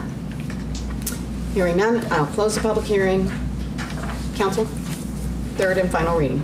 Move to adopt ordinance 1265. Moved by Gandy, second by Flournoy. Any discussion? Please call the roll. Gandy. Yes. Flournoy. Yes. Kness. Yes. Rowe. Yes. Toohill. Yes. Okay, the next ordinance is the first reading, consideration of sewer fee amendments. So with our other fees that we've discussed over the last couple weeks, majority of this is moving the sewer fees, not the charges that get charged to the citizens, but some of our service charges. In this case, it's to contractors that are dumping waste, such as if they're cleaning out someone's septic tank and they're hauling it to the wastewater treatment plant. We also do some testing for other cities for their inspections or their reporting to DNR. And so we're moving it from the code section to a resolution, and so we are increasing the fees for the lab testing a little bit, adding a handling charge for shipping, and then increasing then also the waste hauling fee for those who are disposing. So increasing everything just slightly, and then moving it to the resolution form. Okay. And I will say that the testing side of things has become a lot larger part of the revenue for the wastewater department because they are a certified grade 4 lab, with us needing to do so much more for our own plant. Sean said that he signed some agreements with a couple of new cities this year. Last year it was about $9,000 that they brought in from other cities doing testing for them. So looking at, I mean, every little bit of revenue helps. Yep. So. Okay, thank you. So I'll open the public hearing. Does anybody want to speak to this new ordinance? Seeing none, I'll close the public hearing. Council? Make the motion to move the ordinance concerning sewer fee amendments, proposed fee schedule from the first to the second reading. Second. Okay, moved by Flournoy, second by Gandy. Any further discussion? Hearing none, please call the roll. Flournoy? Yes. Gandy? Yes. Toohill? Yes. Kness? Yes. Rowe? Yes. Okay, so I really don't have anything under the mayor's report other than, the opioid thing, what I was going to bring up, and we've already done that. What's the total amount of money that, $250,000? Oh, well, the last I knew, I think they had around 210, 220, but we have used about 20,000 of it. Yeah, not very much. Yeah. I was going to suggest that we approach the service clubs and see if they can have programs or ideas to spend that money. So it's very specific how you can spend it, but Well, I thought the Alecs did for sure, had a drug program of some kind. Yeah, and they have a drug awareness program. some of these clubs can write matching grants, so if the match from the foundation, for example, the Murray Foundation, if the match could come from there, then the club wouldn't have to raise money, and you could double your money and do something with it. well, Elizabeth Esty is really the one who's got the knowledge for what that money can be used for. So certainly, if there's drug awareness programs they have, and bring it to the table. We're meeting about once a month. So we meet tomorrow at 9 a.m. at the supervisors meeting. And also, I just, we've had a lot of discussion tonight, and I just want to mention that, we are moving forward with our project. No different than what we were before, even though there might be some discussions with a couple council members and the Walton Lake residents. I think one thing that would be useful for the public to do, like Ed and Tom, take their proposal and put them into a proper format that the city would even accept. Get all those numbers together, and they're going to show to themselves that it's going to be the same cost or higher. That's the only goal there. And it's an exercise. It will be, I think. They're going to find out we still have to lower the lake level and all that stuff. It's nothing going to change, but they need to. I know at least one of those people won't do it, though. They know it's not going to change anything. So maybe not. I'm guessing both of them, but I don't know that. They have to understand that we don't do business by just making phone calls and after the fact. Yes, I know. So, and I think it's pretty clear from the engineers that lake would have to be lowered no matter what, no matter what option we choose. Yeah, unfortunately, the information is out there. Somehow, some people believe that we're going to kill the lake, destroy the lake. I think it's the opposite. I think if we could do it, put a fast forward, time lapse 10 years from now, I think people who live at the lake are going to probably say thank you. I don't mean to be facetious, but I think it's going to be an improvement in the lake. Well, when the DNR used that number 20 years, my understanding is that they want to do a 20-year plan. It wouldn't take 20 years to reestablish the fish population, for example. We're trying to save the ecology around the edges of the lake, which isn't going to be destroyed anyway, near as I could tell. It'll be improved if we stop erosion, and the lake is way too shallow. And it's going to, if we don't do something, it's going to get deeper than the pool. Exactly. It's going to get less and less. Lake's shallow because it's a farm field. Yeah, it's a silted. Yeah, right. You can't expect it to be very deep. And the whole thing ecologically grew up after 1931. Everything that's there right now is what DNR would have expertise in as far as expecting those things will eventually evolve around the living lake. So that's maybe it does take 20 years to get back to that. Maybe it took 80 years to get where we are today right now, but that lake is not Lake Jackson in the middle of the point is, Tetons. It's a field. I have elm trees in my backyard. They look beautiful. Yeah. But they're dying. Yeah, it's still and they don't look like they're dead, but they're dying. And I might as well just take them down. Anyway, I don't want to get into that too deep. Well, that's kind of a weird thing to say, I guess, too deep. But, the point is that we are moving forward at this point, and better communication is always a good thing and always a good thing to work on. People can sign up for alerts at City Hall. And so I think we'll try to have a tutorial on that, on how they can do that. So, City Attorney report. Yeah, I don't know where to go first, except I want to introduce to the council Holden Smith. If you want to stand up, Holden. Holden is just 1 week into being an intern at the City Attorney's office. He's a third-year Iowa Law School student. He has a wife and kids in Iowa City. Maybe tell him a little bit about your background, Holden. Where are you from? You want to come to the microphone so we can hear you, please? I didn't know I'd have to do a whole resume presentation. Good evening. Yeah, my name is Holden Smith. I'm a rising 3L at the University of Iowa College of Law. I'm from a town called Manchester, a little town about 2 hours north of here, so I've lived in Iowa my whole life. Prior to coming to work for John, I was a social worker before going to law school. I've done a lot of work in law school with the ACLU and the Public Teachers Union, as well as working with a legal services group in the Quad Cities. So it's a very brief rundown of what I've been up to. Thank you. I'm very excited to meet the members of the council. I have not met yet. Thank you. Thank you, Holden. Holden is responsible for the abstract of title 12-page outline that you were given, which you actually have materials related to this last 3 council sessions discussions about Walton Lake that they're very fine examples of what we would use as exhibits if we have to go through a DNR administrative hearing, which they seem to be inviting, or if we have to go through district court, which I don't think is necessary, but if they don't get the result out of DNR they want on a drawdown permit, I don't know where they'll stop. So if they do, I'm going to be back talking to you about counterclaims, and Drish has a right to raise that question too, and essentially there are at least 2 torts committed as far as intentional interference with contractual relationships that we've committed to 6-7 months ago, and we did the bids on 5 months ago, and at this point moving away from those positions.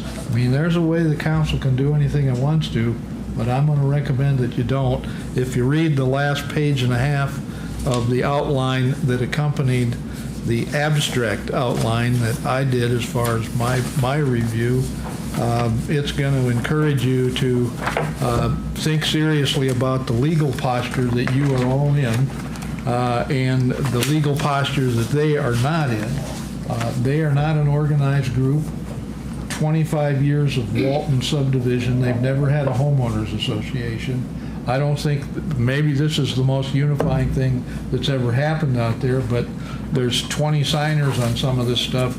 That means that there's 15 that aren't out of the households out there. So I don't think this is a unanimous group. Also, there is a situation out there where if we get dragged through a DNR administrative hearing and they're not happy, we don't control that.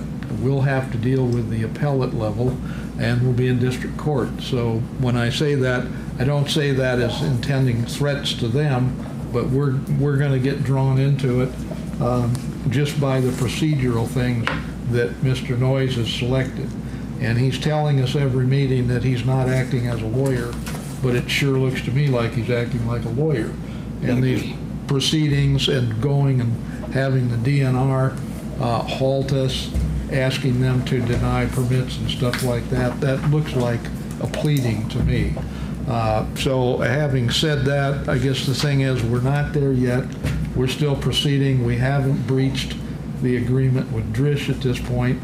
I'm hopeful that your conversations out there, maybe there's some of that give and take on this. I think probably if you came back and visited me in the middle of a meeting like that, I'd become too abrasive. Apologetically for that, I just think that They have been misled. They have been lied to about environmental emergency. I think Mr. Noyes gave them the impression that that is the Grand Teton Lake, not a lake that was man-made by us in a field. And it's going to have some drawbacks as far as depth and things like that, but it was also done because it was a convenient location for infrastructure for another purpose besides golfing and fishing.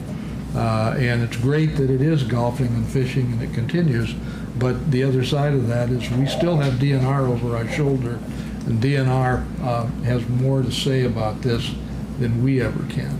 So I'm going to leave it at that, but hope that you all read our outline and the history of this as far as the way the abstract title shows it, because it shows 6 generations of city council that had nothing but good faith intentions towards people living out there and enjoying it.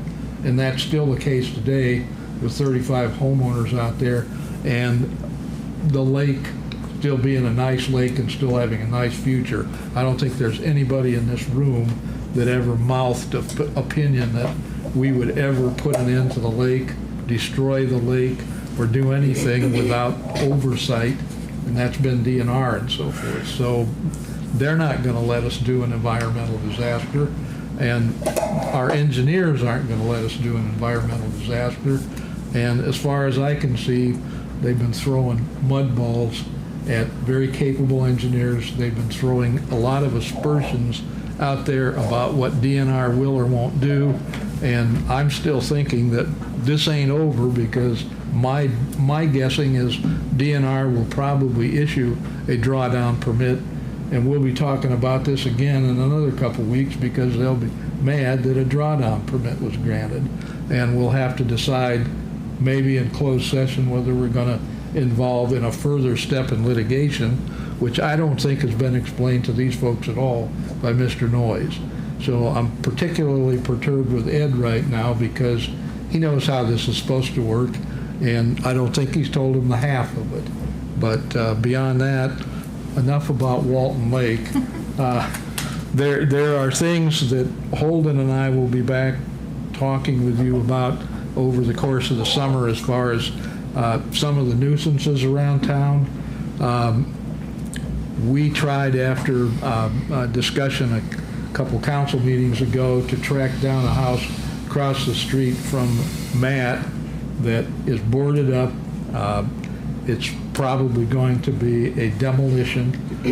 We thought, we still do have the heirs in the estate of Rochelle Waters agreeable to relinquish their interest.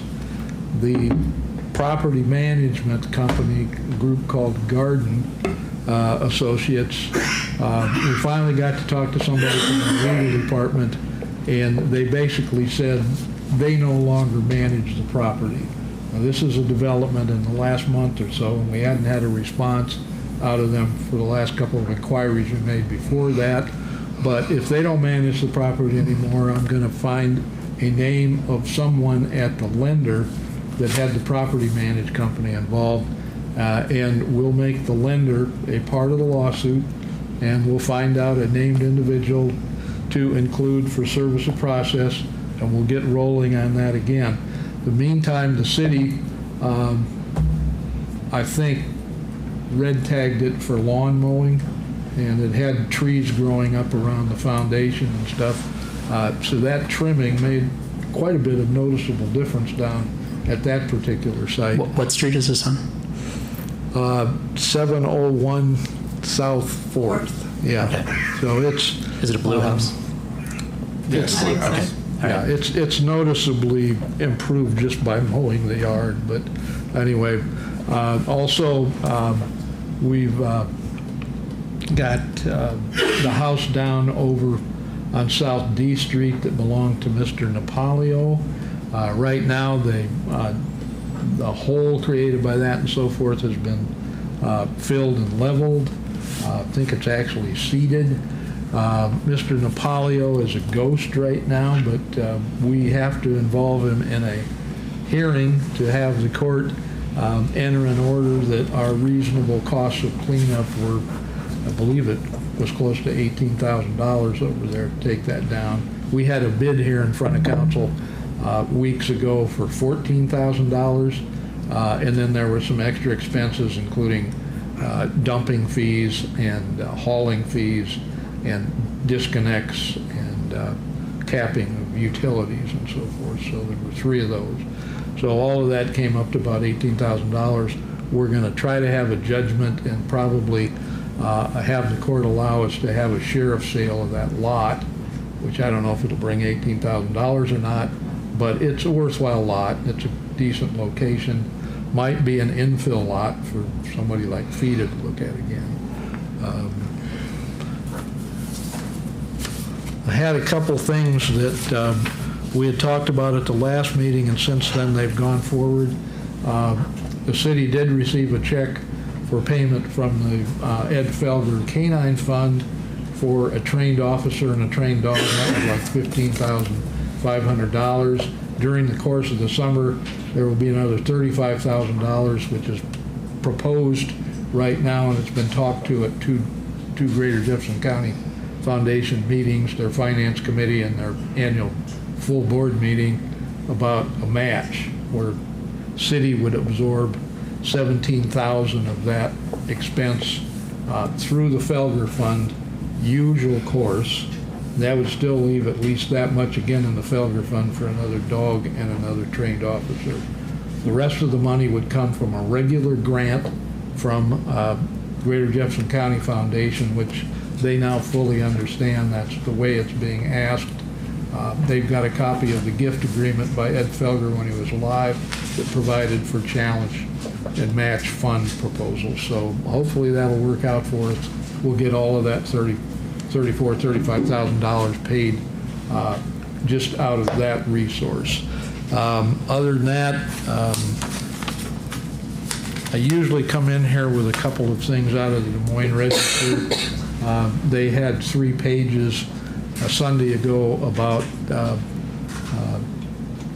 people that are at international universities and are having their visas swiped. I've got a call into Moira out at the admissions office here on campus. I don't think anything like that's visited our town yet, so if there is something like that, probably I'll have a conversation with the chief of police. Probably I'll have a conversation with council at the next meeting about being careful about treading lightly on academic freedom and what the immigration authorities seem to want to do. I think probably enough said about that. Other than that, the sheriffs up in northern Iowa, I have a friend in the Dubuque City Attorney's Office. It's a classmate. The sheriff, I think his name is Pat, over at Dubuque, announced a couple weeks ago that that department doesn't have the manpower or the resources to be a backup for task force raids. Anyway, he was immediately told that they would be labeled a sanctuary city and they would have federal funds withheld. That hasn't happened yet. I don't think there have been any raids in Dubuque, but I just keep reading the paper. Decorah, it's still the I stand with Dan situation up there. That sheriff and the sheriff in the neighboring county both are under I guess I'm going to call it a watch in that area by the feds, and the sheriff at Decorah is sued by the Iowa Attorney General for not having the right attitude about warrantless seizures. And you know, I think that's probably something locally our law enforcement, both the sheriff and the police department, I think already have a very careful approach towards warrants and due process, so I'm going to leave it at that. Beyond that, there are about a half a dozen other nuisance homes. We'll just try to bring you a report on 2 or 3 of them at a time as we go forward through the summer. You know, other than that, I think we'll probably, there's a couple things I'm going to have to work with city administrator about. One is the corner of Broadway and Court, the Penny Lane building. I don't know where we are on that proposed inspection for $1,800. I saw that agreement, but have we made an agreement on having that inspected? They will be here. I was going to bring that up in the Your report. However, why don't we leave it at that then? You can talk about it. Other than that, the same person that's part of what Doug's going to talk about has some other properties around town that are also going to end up in magistrate court. So we'll leave enough said about that.